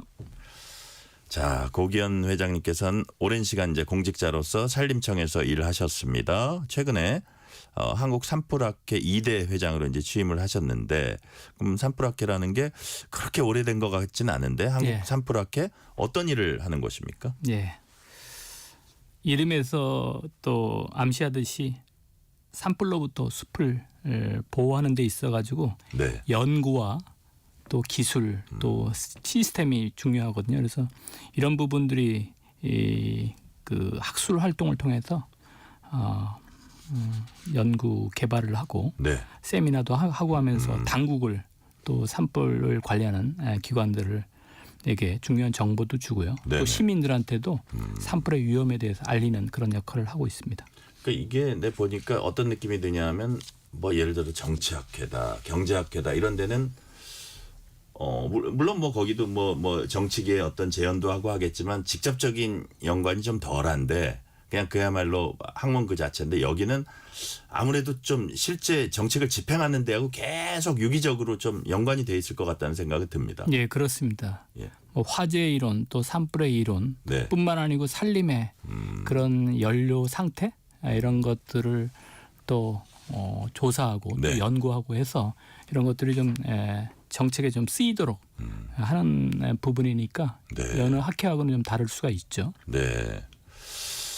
자, 근데 한국 산불학회 홈페이지에 회장님 인사말에 인상적인 문구가 있습니다. 산림 관리와 산불 대응은 둘이 아니다. 한자로는 6글자네요. 이거 저희 같은 사람 너무 어려워가지고. 예. 요즘 AI가 다 만들어줍니다. 예. 자, 이건 무슨 뜻입니까? 산불이 발생하는 곳이 어디죠, 앵커님? 산불이요? 네. 산 아니에요? 그렇죠. 숲이죠. 너무 어려운 문제. 산림이죠. 저 당황했어요. 정답을 맞췄습니다. 와, 너 깜짝 놀랐어요. 제가 그 95년도에 공직 입문한 이후에 예. 산불 업무를 또 사무실에서 현장에서 여러 번 해왔는데 네. 산림 관리를 제대로 못하면 산불 대응도 어렵다라는 생각을 굳히고 있습니다. 산불 났을 때 탈 수 있는 연료물 나무죠. 나무 낙엽들인데 저렇게 숲에 쌓여 있으면 지금도 그렇지만 산불 진화는 어렵다. 점점 어려울 것이다. 그래서 그게 불이 났을 때 연료가 돼 버리는군요. 그렇죠. 예. 큰 산불 앞에서는 숲에 있는 나무, 낙엽 또 주변에 있는 구조물도 다 연료입니다. 그래서 그렇군요. 산림 관리 정책 또 이런 숲을 어떻게 바라보는가의 최우선점을 산불 위험에 지금은 둬야 된다 이런 뜻으로 해서 학회를 출발할 때 그런 말씀을 드렸습니다. 자, 이번 영남 산불 보면 강풍이 아주 그 눈에 띄더라고요. 봄철은 뭐 기본적으로 건조하고 바람이 많이 불어서 산불에 취약하다 이렇게 볼 수 있는데 뭐 진화 헬기로 불을 잡으려고 하지만 사실 엄청난 강풍이 불어가지고 막 그 불이 사람의 진화 속도를 거슬러서 막 날아다니면 사실 이건 불가항력인데 이런 순간도 있을 것 같아요. 예. 전통적으로 봄철 건조 시기에는 강원도나 경북 지역에 동해안 지역이 그런 현상들이 많이 나타났습니다. 그런 이유로 해서 울진, 강릉, 속초, 고성 대형 산불이 많이 일어났는데요. 이런 강풍 현상이 의성하고 산청에도 일어났으니까 새로운 현상입니다. 내륙 지역에. 그렇죠. 바람은 있었지만 이렇게 기록적인 강풍으로 대형 산불을 만들어냈다는 것에 특히 주목을 해야 합니다. 네. 자, 그리고 이번에 이제 산불을 보니까 또 엄청나게 커진 게 그냥 하나만 막 잡으면 되는데 이게 동시다발적으로 여러 군데서 큰 산불이 나버리니까 우리의 어떤 진화 능력도 한정돼 있잖아요. 그러다 보니까 더 어려웠던 점도 있는 것 같은데 이게 결국은 부주의로 인한 작은 불씨가 이런 엄청난 화마를 갖고 오는 거 아닙니까? 이게 캠페인도 많이 하고 하는데 그게 쉽지 않은가 봐요. 예, 그렇죠. 최근 10년간 매년 발생하는 산불 건수가 질문을 안 하겠습니다. 500건 이상 됩니다. 500건이요?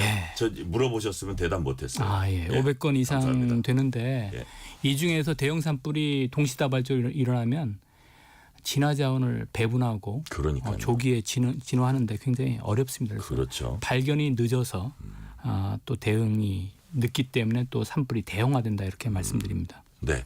자, 그리고 이번에 이제 산불로 인한 사망자들이 이제 30여 명 나왔는데 그중에 진화대원 4명이 포함됐습니다. 산불 예방 진화대원들의 평균 연령도 60대로 높습니다.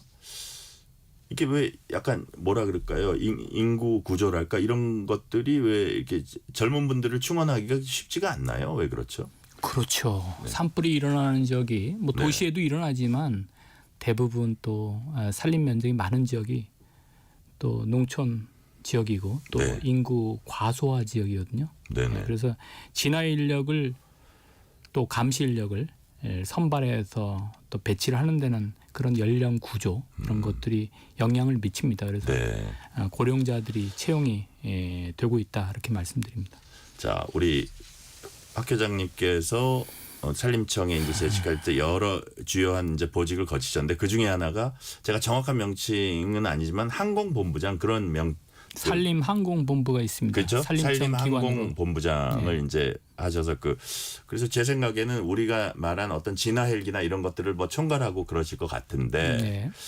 자 이게 뭐 예산의 문제도 있고 그렇겠습니다만 이제 언론에 나오는 얘기를 보면 노후 기종의 이제 소형 헬기 그래서 사실 이번에 추락 사고도 있었고 보니까 또 의외로 그 추락 사고 난 헬기 그 기장이 둘 다 70대더라고요. 뭐 이런 것도 있고 기종도 노후화돼 있고 막 이런 것들을 보면 좀 우리가 빨리 예산을 땡겨서라도 좀 그런 걸 대형화시키고 좀 이제 좀 더 현대화시켜야 된다 이런 필요도 있을 것 같아요. 네, 안타까운 사고죠. 안타까운 사고고 지방 정부에서 임차를 하는 네네. 헬기가 2대가 추락을 해서 사고가 있었는데요. 네네. 이런 부분들 또 조종사들이 안전하게 할 수 있는 자동화 시설로 네네. 바꿔줘야 됩니다. 그리고 산불이 대형화되기 때문에 헬기 교체 구입도 대형 헬기로 교체를 해야 하는 사항인데요. 네네. 제가 항공본부에 있으면서 이런 헬기의 이런 구매 사업들을 했는데 그런 것들은 추진을 해야 되는데 네. 또 관찰하는 사항들은 헬기가 가진 한계 사항들입니다. 육안으로 비행을 하는 유인 헬기거든요. 예. 항상 리스크가 있고 또 아침에 이륙을 해서 산불을 꺼야 되는데 연무 상황으로 해서 이륙이 안 되는 상황이 있습니다. 아까운 시간들을 좀 소비를 시키는데 이런 거를 감안해서 드론과 같은 무인 항공기 능력들을 획기적으로 향상시켜야 된다. 그러니까요. 여태까지 해왔는데 느렸습니다. 예. 배터리 베이스로 하다 보니까 이런 진화 능력은 안 됐는데 이런 것들을 제도 개선을 통해서 무인기 능력을 강화시키면서 유무인은 복합으로 해서 대형화되고 동시다발적으로 나는 산불에 대응해야겠다 말씀드립니다. 그러니까 이게 뭐 저같이 모르는 사람이 이렇게 산불을 끄는 걸 보면 막 엄청나게 불이 나는데 저 물을 쏟아서 과연 꺼질까 하는데 어쨌든 끄기 위해서 달려드는데 그걸 또 가까이 내려갈수록 위험하고 또 너무 멀리서 뿌리면 그건 효과가 덜하고 그러니까 어떻게 해서든지 가까이 가서 끌려고 또 할 거거든요. 그러니까 위험하지 않을 수가 없는데 그런 것들에 대비해서 드론 쪽으로 좀 비중을 늘리는 게 좋지 않겠느냐 이런 정책적인 대안도 말씀해 주셨고요. 자, 산불 피해 지역 주민들 대피 문제도 이번에 도마에 올랐습니다. 주민 대피는 산림당국, 지자체, 경찰, 소방당국 여러 기관 간에 어떤 긴밀한 공조가 이루어져야 될 것 같다는 생각이 드는데요. 근데 이게 큰 일이 발생하면 또 공조 문제가 또 지적이 되곤 해요. 이게 잘 공조를 한다고 해도 또 항상 유기적으로 또 되는 건 아니잖아요. 예, 유기적으로 대응을 해야죠. 네네. 그게 공직자들, 업무를 맡은 공직자들이 해야 되는 거고요. 저는 이제 시스템을 따라야 된다고 보고 있습니다. 네.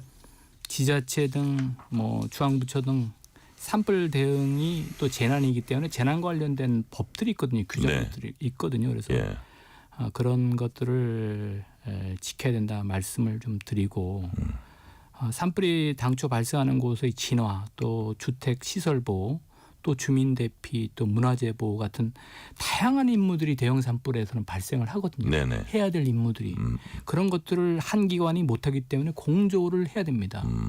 그리고 지자체 단체장이 형식상의 지휘권자면서 자원들을 동원하고 또 주민들을 대피시키거든요. 네. 역할들이 있습니다. 그래서 산불과 관련돼서도 산불 진화 기간에 임무와 역할에 대한 규정들이 있어서 역할 분담이 있습니다. 그래서 그런 부분들을 해야 되는 거고요.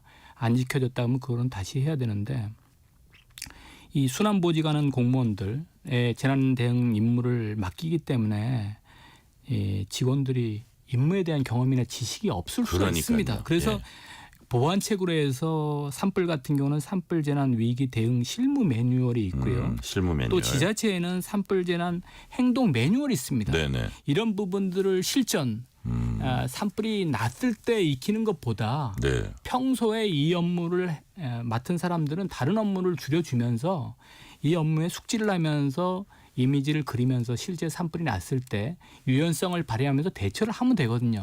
근데 산불이 발생했을 때만 대응을 하려고 하다 보니까 이런 제도들이 있는데 교육 훈련을 소홀히 하고 또 안 하는 경우에는 공조의 문제가 발생할 수 있습니다. 그 큰 임무들을 어느 한 기관 한 부서가 할 수가 없는 거거든요. 그래서 평소에 교육 훈련을 하느냐 이 여부에 따라 가지고 공조 문제가 생기고 안 생기고 할 수 있습니다. 그렇죠. 그래서 이 부분을 지역의 현실들 이런 거를 살피지 않고 단순히 지휘권 컨트롤 타워 문제로 한다고 하면 현장의 문제는 그대로 있겠다 말씀드립니다. 그 제가 이게 산불 진화 큰 산불 났을 때 진화하는 거 보면 일단은 빨리 꺼야 되고 또 사람을 살려야 되는 그 큰 축이 있잖아요. 예. 요번에 제가 하나 느낀 게 이런 생각이 들더라고요. 보면서 뭐 어떤 그 외국인 노동자가 할머니들 7명 대피시켰다 뭐 이런 것도 나오는데 사실 농촌에 얼마나 고령층 위주입니까? 막 80 넘은 할머니들 많잖아요.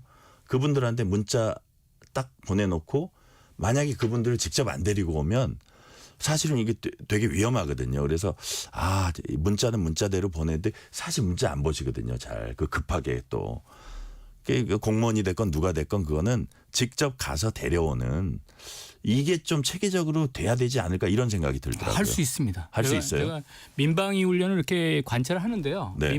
민방위 훈련을 어떻게 활용하느냐에 따라 가지고 네. 굉장히 산불 같은 특수 재난에 대응을 할 수가 있거든요. 그래서 예. 주기적으로 오는 이 민방위 훈련에 산불 상황을 감안해서 대피를 할 장소들, 대피 경로, 또 네네. 도움이 필요한 부분에 대해서 사전에 이렇게 인식을 하고 대비를 하면 네. 지금과 같은 문제점들은 해결이 될 수 있다 생각됩니다.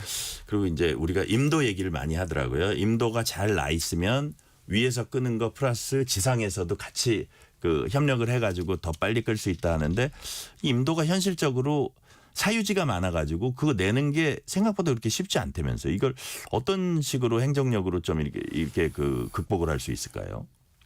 불을 끄려면 뭐가 필요하죠? 불 끄려면요? 소화기. 질문을 제가 했는데 미안합니다. 물입니다. 물요. 예. 저 요번에 맞았죠? 예, 맞았습니다. 네. 예.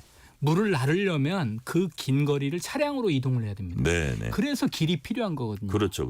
그래서 어려움이 있을 수가 있죠. 산주가 개인 산주가 동네 나 싫다. 예. 근데 결과는 자명하거든요. 예. 관리의 문제이기 때문에 협조를 해줘야 됩니다. 네. 자, 우리나라 산들은 해발 고도 낮아도 지형 가파르고 현실적으로 임도 내기가 당장 용이치는 않다면 역시 그 산불 진화 헬기부터 현대화 대형화해야 된다. 요거는 아까 이제 말씀을 하셨는데 자, 요게 결국 기본적으로는 예산의 문제고 아까 뭐 드론도 해야 된다고 하셨는데 그렇다면 진화 대원이 지금 부족합니까? 이게 예산이나 인력을 획기적으로 확충해야 된다고 보세요? 저는 진화대원들을 확충을 해야 되는 게 있는데 네. 이전에 말씀했듯이 진화대원을 뽑는 지역에 네. 이 인구가 줄어들고 또 고령화 문제이기 때문에 대폭 확충을 네. 하기는 어렵다고 봅니다. 네. 그래서 산불에 대처할 수 있는 능력 있는 요원으로 소수 정예화하는 게 네. 저는 방향이라고 생각되고요. 그러한 인원의 문제들을 또 복구를 해야 하잖아요. 네. 감시 체제가 무너질 수가 있기 때문에 그것은 가용한 기술들 뭐 자꾸 이야기하지만 무인기 기술을 활용해서 할 수 있다 말씀드립니다. 무인기 기술을 좀 지금보다는 더 적극적으로 활용해야 된다는 취지로 말씀하셨고요. 감벌 즉 나무 베기 작업 필요하다 이런 얘기도 나옵니다. 숲의 밀도를 적당히 이제 좀 낮춰야 한다는 건데 실제로 감벌 작업이 이루어진 숲에서는 좀 산불 확산 속도가 더딥니까? 저는 그 산불과 관련돼서 이제 95년도 입문 이래 네. 산불 교관을 이제 몇 년 정도 했거든요. 그때 산불 방지학이라는 이론에 네. 연료 문제가 있었습니다. 연료 문제. 예, 연료가 있었습니다. 예. 연료는 발생할 때도 기여하지만 확산할 때도 기여합니다. 그래서 밀도를 조절하기 위한 벌채 작업은 네. 확산을 낮추는데 기여를 한다 이렇게 말씀드립니다. 기본적으로 하면은 도움이 된다는 그렇죠. 그런 말씀이시네요. 네. 자, 근데 우리나라에 이제 매년 산불이 날 때마다 우리나라에 많이 있는 게 소나무잖아요. 소나무 뭐 송진을 얘기하는데 그래가지고 이게 더 화력이 좋은 그 불이 났을 때 연료가 돼가지고 더 이렇게 산불을 확산시킨다 이런 얘기들을 많이 하잖아요. 그렇다면 그 수종을 좀 대체해야 된다 이런 지적도 있는데 거기에 대해서는 어떻게 보세요? 네, 필요합니다. 네. 뭐 그 안 타는 나무는 기본적으로 없죠. 네. 그러나 이제 연료의 특성이 이제 연료 그 수종에 대한 이런 차이에 따라 가지고 확산이 다르거든요. 소나무가 그런 원인에 되는데 그런 산불 위험 확산 차원에서 수종 교체가 필요합니다. 네, 황정현님이 소나무 대체할 다른 수종 없나요? 물어보시면서 이걸 또 하나 물어보시네요. 우리나라에 산불 전문 진화 대원을 양성하는 기관이 있나요? 네, 있습니다. 있어요? 예, 있습니다. 하나 있습니까? 여러 개 있습니까?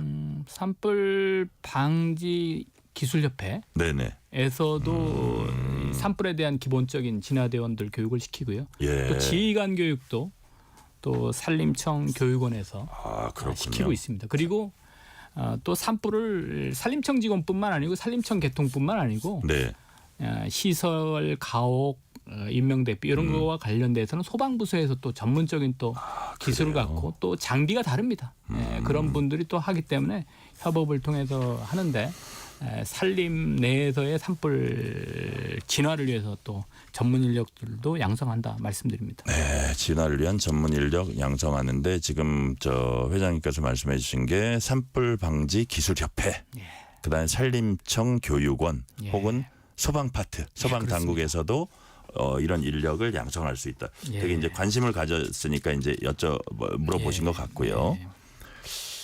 이제 기본적으로 컨트롤 타워가 어디냐 물어보면 뭐 당연히 이제 그 산림 당국이다, 산림청이다 이렇게 이제 말씀을 하실 텐데 사람들 잘 모르니까 이 불 끄는 거니까 소방 당국이라고 일단 생각을 하거든요. 물론 협업은 하겠지만 소방 당국이라고 하고 뭐 지자체도 만약에 가지고 있는 헬기가 있으면 협업도 하고 뭐 당연히 그럴 텐데 산불 진화의 컨트롤 타워는 어디냐 물어보면 산림청입니까? 모든 거를 이렇게 가장 종합적으로 그 컨트롤하는 건 산림청입니까? 어디입니까? 예, 그 컨트롤 타워라고 이야기하니까 제가 좀 말씀드릴 게 있는데요. 컨트롤 타워는 현장에서 행동을 하는 대책을 그 현장에서 실행하는 그런 개념으로 저는 이해를 합니다. 아, 그래요? 예. 그렇다고 하면 산불이 발화하고 또 전개되고 진화하고 또 완전해서 복구를 하는 현장은 컨트롤 타워의 실질적인 역할을 해야 된다고 봅니다. 그래서 산림청이나 이제 소방청 이야기가 나오는데요. 산림청은 이 산불이 시작을 해서 또 끝나는 지점이 또 산림 지역이기 때문에 이런 거와 관련돼서 법을 갖고 있기 때문에 주관기관이라고 하고 있거든요. 주관기관. 그리고 소방이나 또 문화재청이나 또 환경부나 다양한 또 행안부나 또 유관기관으로서 공조를 하고 있습니다. 그래서 저는 앞으로 더 강화를 시켜야 될 게 문제의 원인도 되지만 해결책도 또 실제로 행동을 하는 그런 지방자치단체, 지방정부의 능력들을 강화하는 게 산림청이나 소방청에서 해야 될 일이라고 생각됩니다. 컨트롤 타워를 현장에다 세워야죠. 컨트롤 타워 현장에 세워야 된다. 그리고 아울러 지방자치단체 이런 역량도 강화시켜야 된다는 말씀이시고요. 자, 고기현 회장님께서는 어제 국회에서 열린 국가 산불 재난 대응 체계 혁신을 위한 긴급 세미나에 좌장으로 이제 참석하셨습니다. 산불 피해 최소화를 위해서 법적 제도적으로 이제 정비돼야 할 부분이 많을 겁니다. 가장 시급한 방안, 이거는 좀 빨리 개선돼야 된다. 어떤 게 있을까요? 지금 그 사람이 대응하는 문제가 또 한계를 드러내고 있거든요. 그래서 제가 말씀드린 드론을 적극적으로 활용을 해야 되는데 드론 적극적 활용 제한치가 있습니다. 지금 중량을 드론 전체 중량을 150kg 이하로 정하고 있습니다. 안전상의 이유도 되겠지만 산불같이 유인 헬기의 문제들, 유인적 인력의 문제들이 있기 때문에 이런 부분들을 시급하게 풀어서 이 무인기 능력들을 활용할 수 있도록 해야 된다 말씀드리고 그렇죠. 크게 만들어야 된다는 거예요? 300kg, 500kg짜리가 뜰 수 있도록 해야 된다는 500kg. 말씀드리는데 이게 한국에서는 이렇게 하는데 미국이나 중국에서는 300kg, 500kg 용량을 가진 드론들이 활용을 하고 있거든요. 그래요? 그래서 우리도 대형화되는 추세에서 또 무인기가 여러 가지 사람을 이렇게 보조를 하고 또 잔불 같은 경우는 너무 수많은 곳이 있기 때문에 무인기 능력을 또 활용한다면 산불 관리에 도움이 될 것입니다. 산불 관리에 도움이 되고 사실 그거를 진화하는 과정에서의 인명 손실이랄까 이런 것도 근본적으로 차단을 할 수 있겠네요. 그렇습니다. 앞으로 나가야 할 방향이라고 생각됩니다. 드론의 적극적인 활용을 말씀하셨고 예. 자 이제 시간이 거의 다 돼가니까 마지막 질문 하나 드려볼게요. 지금은 이제 정책적인 측면에서 이제 드론 적극적 활용 뭐 이런 것들 말씀하시고 그 지자체 역량 강화 말씀하셨는데 자 산불이 발생하면 기본적으로 빨리 꺼야 하겠죠. 그렇지만 정말 중요한 거는 예방입니다. 자, 이 방송 듣고 계신 전국의 청취자들께 우리 회장님께서 끝으로 산불 예방을 위해서는 꼭 이거는 해야 된다 하는 말씀 한 말씀 해주세요. 제가 이것은 해야 된다고 이제 이야기를 해달라는데 저는 반대로 하지 마라고 하는 이야기를 하겠습니다. 이거는 꼭 하지 말아라. 하지 말라. 예. 예. 이해됩니다. 예. 연료가 되는 숲 주변에서 열을 붙이는 거, 성냥 라이터 또 담뱃불 하는 거를 하지 말아야 됩니다. 하지 맙니다. 하지. 연료가 되는 거, 즉 불 붙이는 거 하지 마라. 그리고 경북 산불, 영남권 산불 얼마나 피해가 컸습니까? 네네. 네, 그래서 그런 교훈들을 잊지 말아야 됩니다. 하지 마, 잊지 마를 우리 시민들한테 좀 드리겠습니다. 크게 보면 딱 두 마디 하셨는데 하지 마, 잊지 마. 예. 하지 마는 그 산에서 불 붙이지 마. 그렇죠. 연료되는 당국에서 산불 위험이 높다고 해서 설정한 기간이거든요.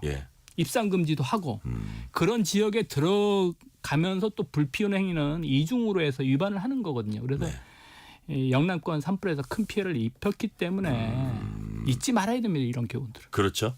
하지 말아야 되고 우리가 그 엄청난 이 화재를 불러와 가지고 사람이 30명 이상 숨지고 막 엄청나게 상가들이 탔는데 지나고 나면 또 잊어요. 잊으면 안 됩니다. 잊으면 절대로 안 된다. 하지 마와 잊지 마. 그리고 하나 더 하면요. 지금 산불 시기가 이 장마철 오기 전까지 계속되거든요. 네네. 이 벚꽃이 이렇게 올라오는데 벚꽃이 올라오는 북상을 계속하고 있습니다. 그러나 그래요? 꽃 개화 시기보다 산불 시기가 더 깁니다. 아 그래요. 그래서 지금도 결코 방심하면 안 되네요. 그렇습니다. 대형 산불은 4월달, 5월달에 많이 났습니다. 오히려요. 오히려. 자, 3월, 4월 중순이 지나간다고 절대로 방심하면 안 된다. 그렇습니다. 그래서 지금 입산객들 또 꽃을 보러 다니시는 분들 많이 있을 텐데 잊지 마, 또 하지 마를 좀 꼭 기억을 해주시기 바랍니다. 자, 우리 학 회장님께서는 하지 마, 잊지 마, 그리고 지금도 방심하지 마라고 하셨습니다. 오늘 말씀은 여기까지 듣겠습니다. 지금까지 고기현 한국 산불 학회장이었습니다. 회장 말씀 감사합니다. 네, 고맙습니다. 퇴근길, 당신과 함께 읽는 세상 이야기. KBS 1라디오 뉴스레터 K.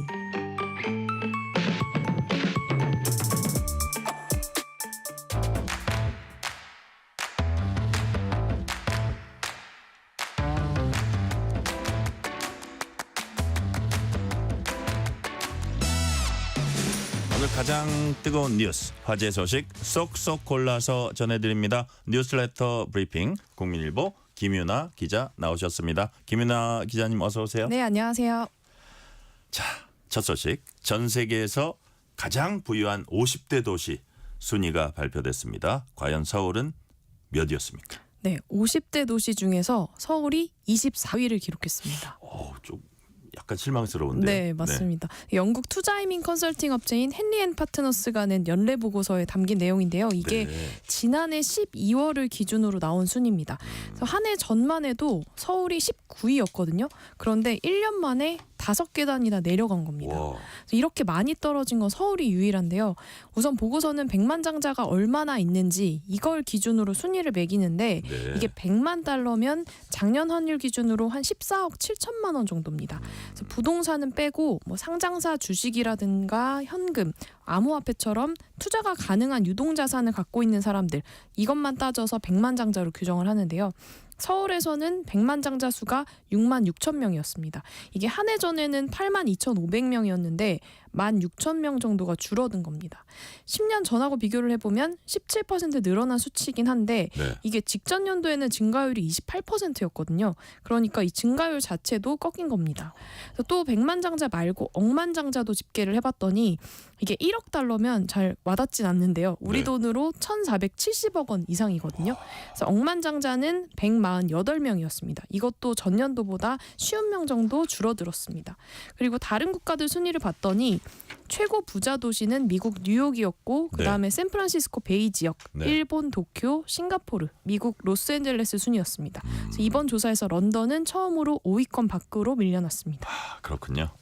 자, 근데 유독 서울이 이렇게 순위가 많이 내려간 이유 뭡니까? 네, 뭐 여러 요인이 있는데 일단 가장 큰 이유는 환율 때문이었습니다. 그러니까 원달러 환율이 크게 오르면서 원화 가치가 크게 절하됐기 때문인데요. 그래서 한국, 그러니까 이 서울 사람들이 갖고 있던 자산의 절대적인 보유 액수 이게 줄어들었다라고 보기보다는 이걸 달러를 기준으로 환산을 했을 때 그 금액이 줄어든 겁니다. 그래서 통계가 작성된 지난해 말 기준으로 보면 이 원달러 환율이 1,470원대였거든요. 근데 이게 1년 전 통계 때는 1,280원대니까 이게 1년 사이에 14%나 오른 겁니다.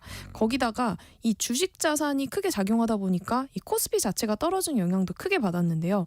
지난해 원화 기준 코스피는 전년도보다 10% 떨어졌고 이걸 또 다시 원달러 환율을 반영을 해서 다시 계산을 해보면 20% 넘게 떨어진 상황이었거든요. 그렇다 보니까 이 부유한 도시 순위에서 유독 이 서울이 크게 떨어졌던 겁니다.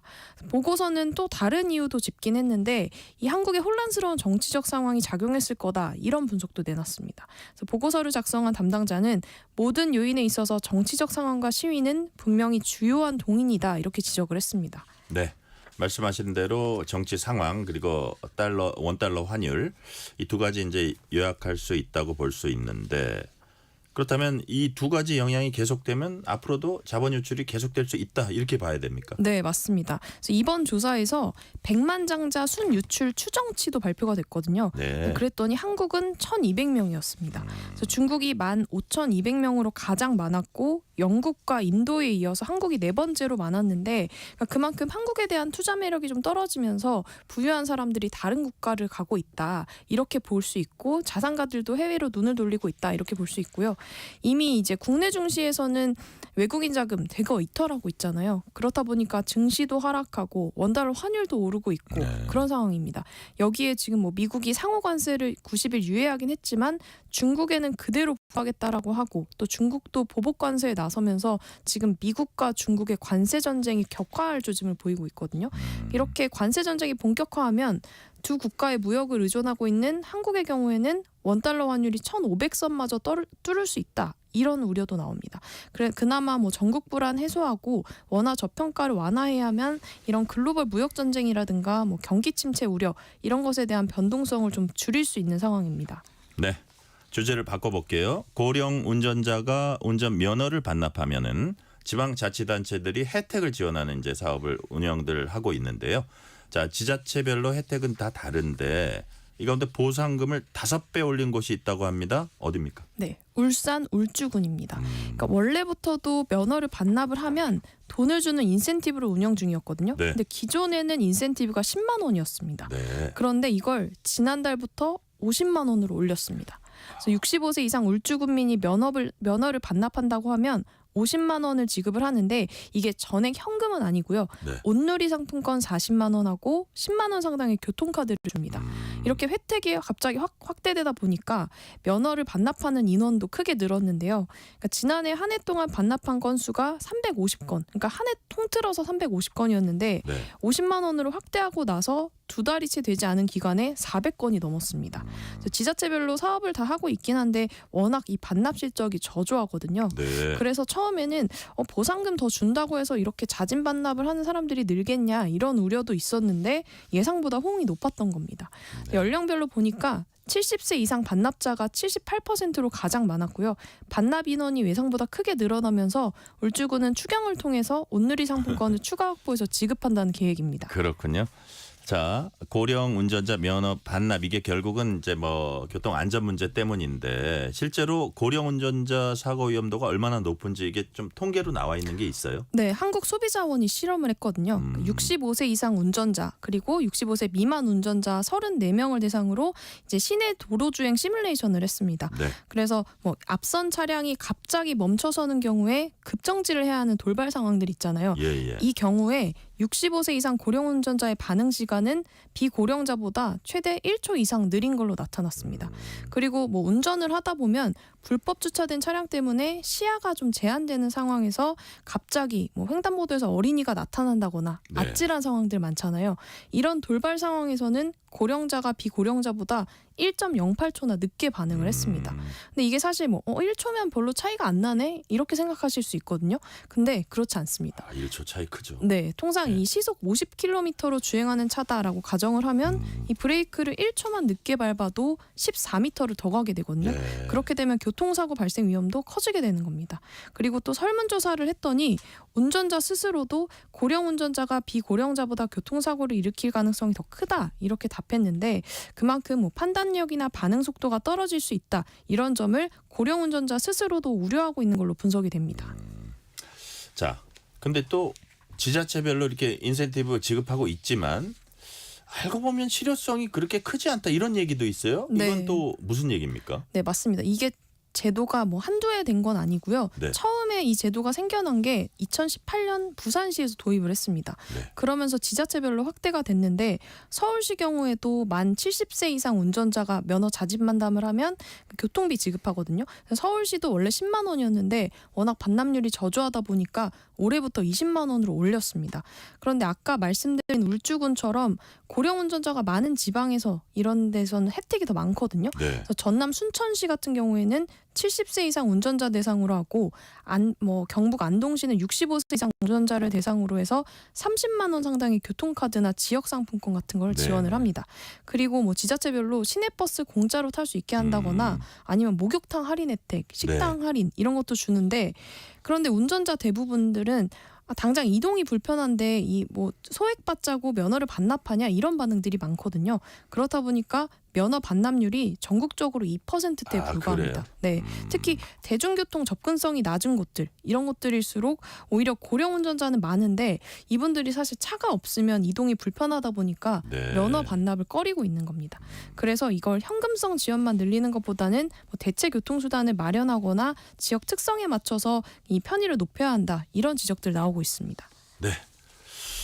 마지막 주제는 좀 황당한 그 사건 사고인데 자 택시에서 승객이 토를 하면 운전기사가 배상금을 요구할 수 있습니다. 뭐 세탁비, 차를 세차해야 된다 뭐 이런 얘기도 할 수 있고. 네.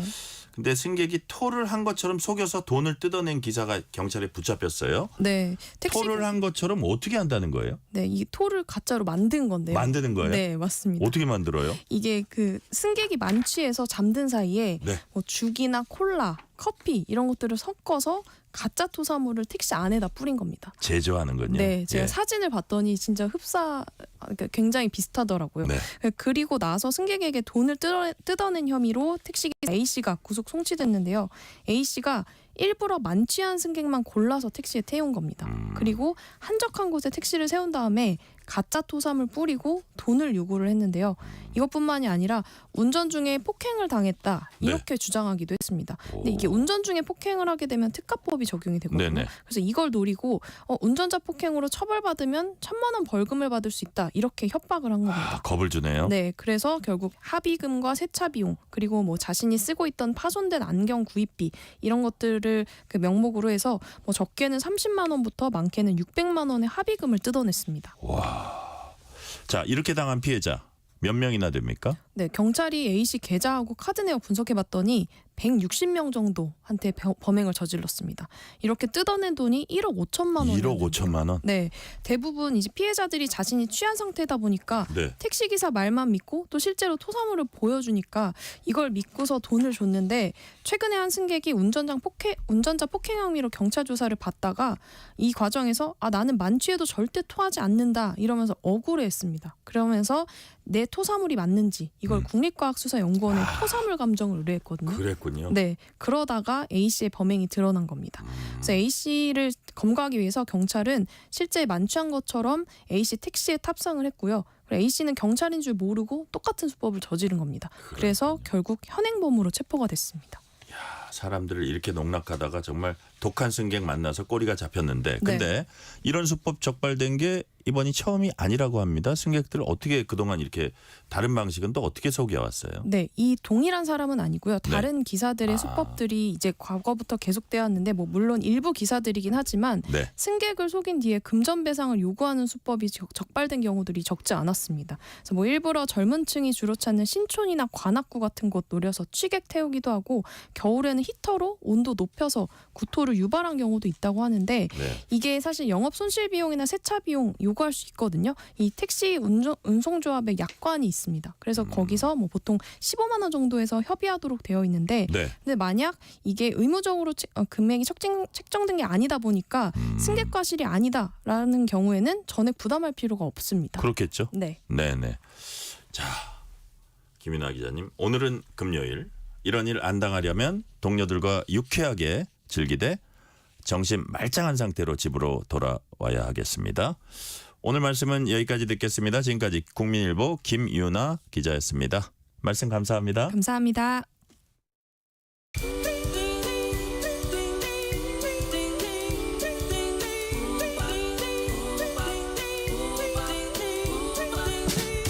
오늘 하루 뉴스를 정리해주는 다정한 편지 한 통. KBS 일라디오 뉴스레터 K.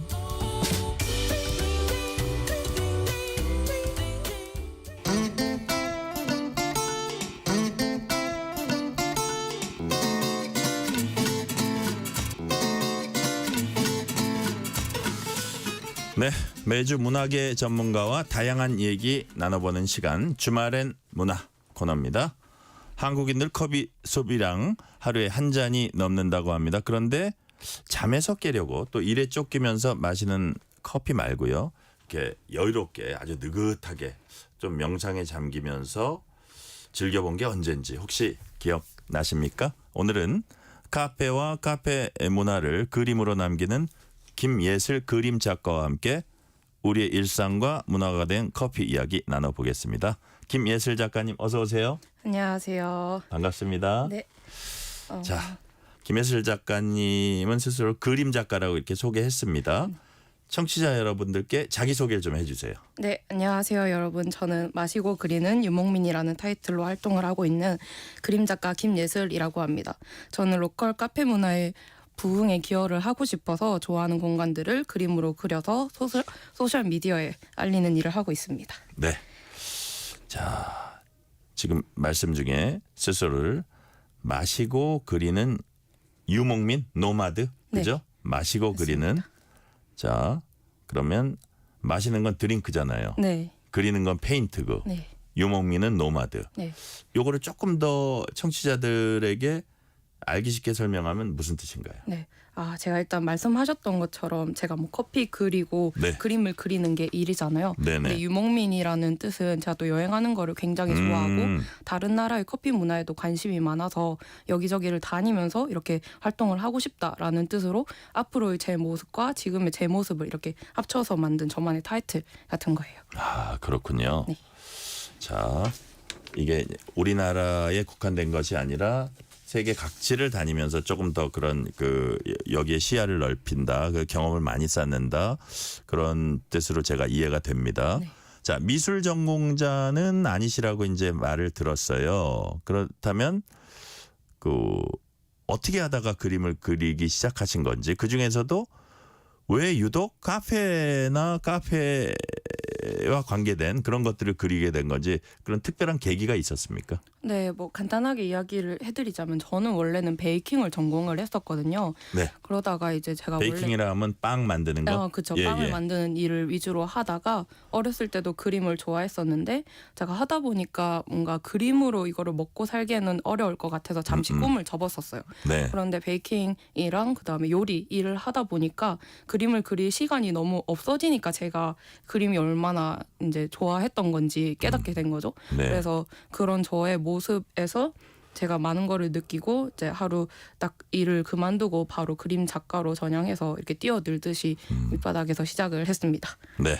자, 이거네요. 본래 이제 그림은 좋아했는데 그 꿈은 가슴에 담고 있었는데 그 이후에 뭐 베이킹이라든지 요리라든지 이쪽에 어떻게 보면 뭐 그 뭐 취업 전선이라 그럴까요? 네. 아니면 그런 데서 살다 보니까 잠시 잊고 있다가 어느 날 갑자기 다시 자신의 꿈을 찾아간 거네요. 네. 네, 그렇다고 보이고. 자, 카페를 그린다고 했는데 이게 이제 조금 이렇게 확대하면은 음료를 그릴 수도 있고 커피를 만드는 사람, 네. 혹은 그 카페 그 공간 전체적으로 이게 다 포함되는 거죠. 그래서 저는 우선은 제 그림을 보고 그 카페에 가고 싶다는 마음이 들어야 된다는 게 되게 네네. 중요하다고 생각을 해서 네. 카페의 전체적인 분위기를 담을 수 있게 전경과 그다음에 제가 마셨던 음료들 같은 것을 위주로 많이 그리고 당시에 그렇군요. 바리스타분이 계시면 바리스타분도 그리고 있습니다. 아, 그렇군요.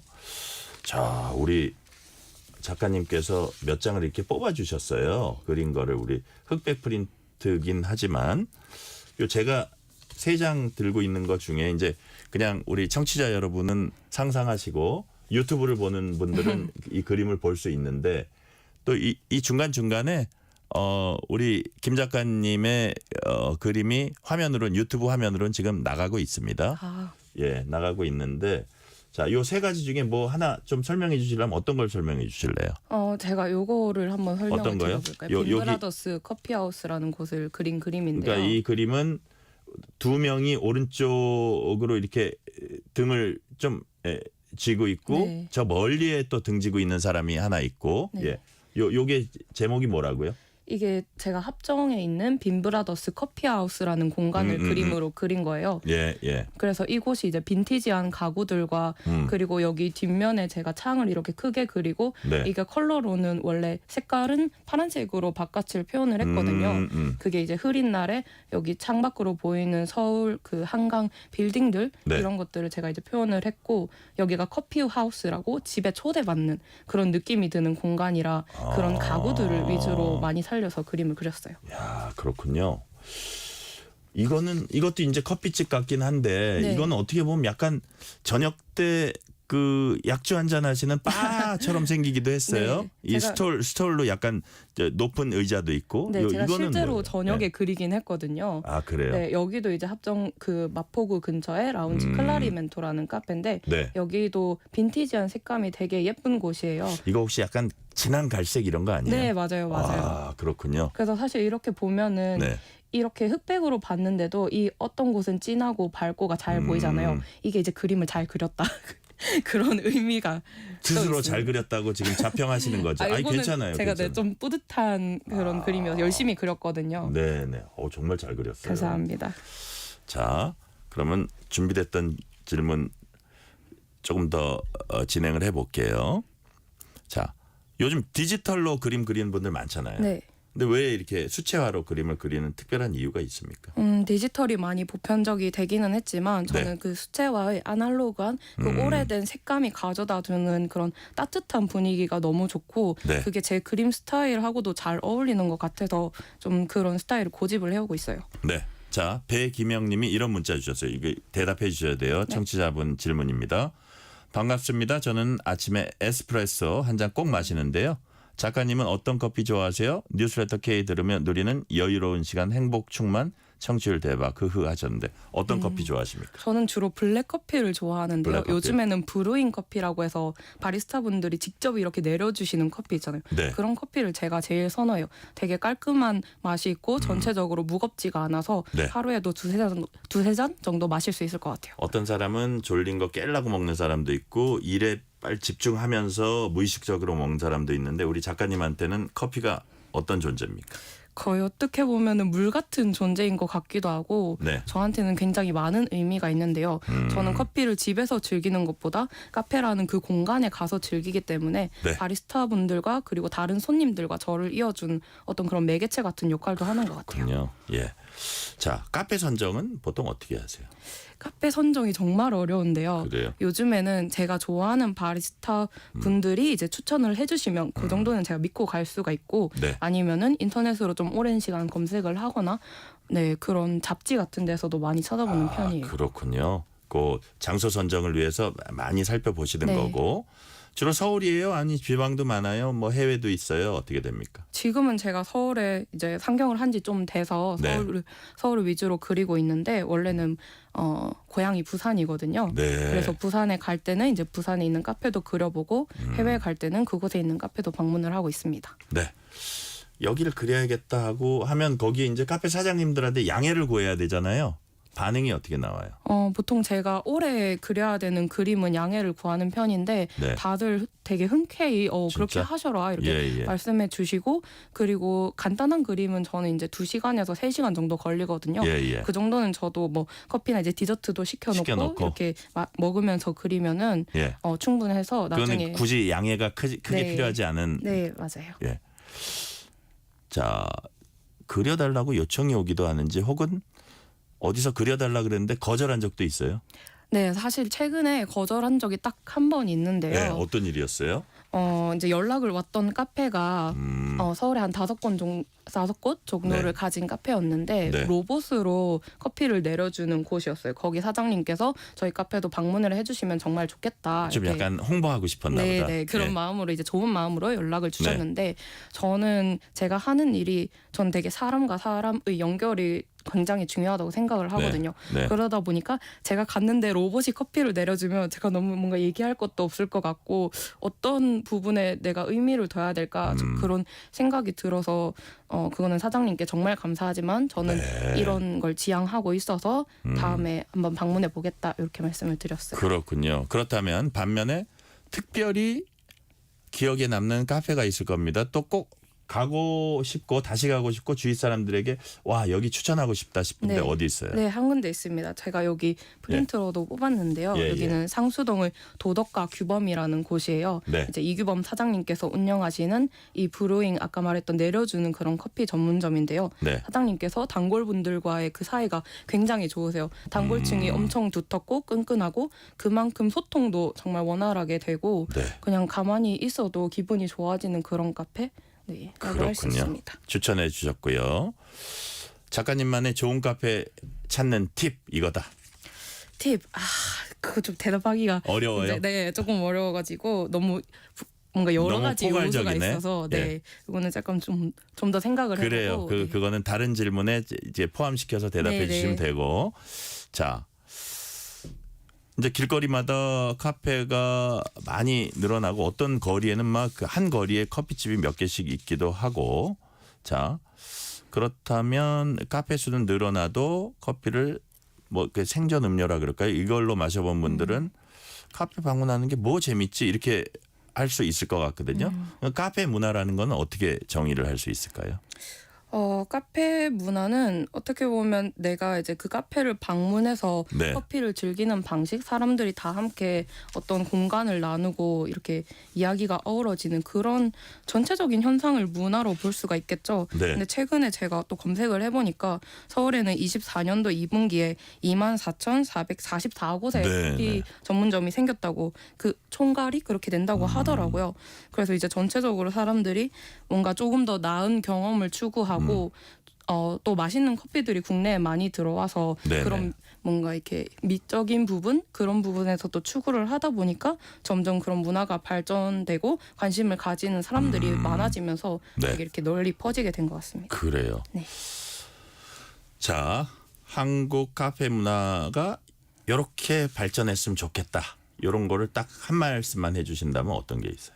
저는 다양한 연령층이 다 함께 누릴 수 있는 그런 조금 더 친근하고 쉬운 커피, 네. 쉽게 즐길 수 있는 그런 커피로 발전이 됐으면 좋겠습니다. 네.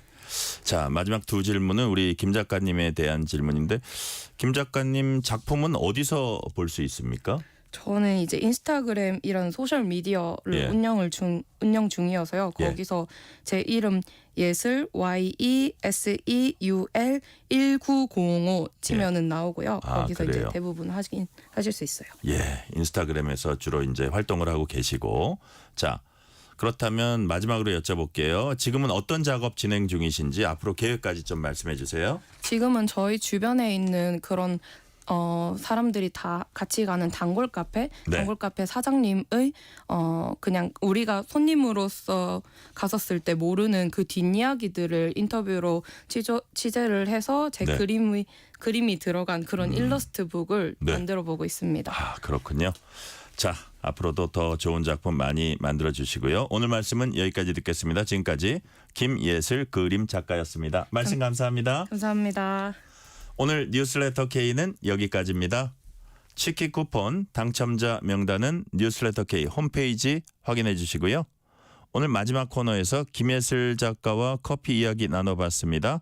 김예슬 작가가 그림을 그리고 있는 카페에서 흘러나올 만한 곡으로 끝곡 골라봤습니다. 노라 존스의 Don't Know Why 함께 듣겠습니다. 오늘도 함께해 주신 청취자 여러분 진심으로 감사드립니다. 지금까지 뉴스레터 K 전종철입니다.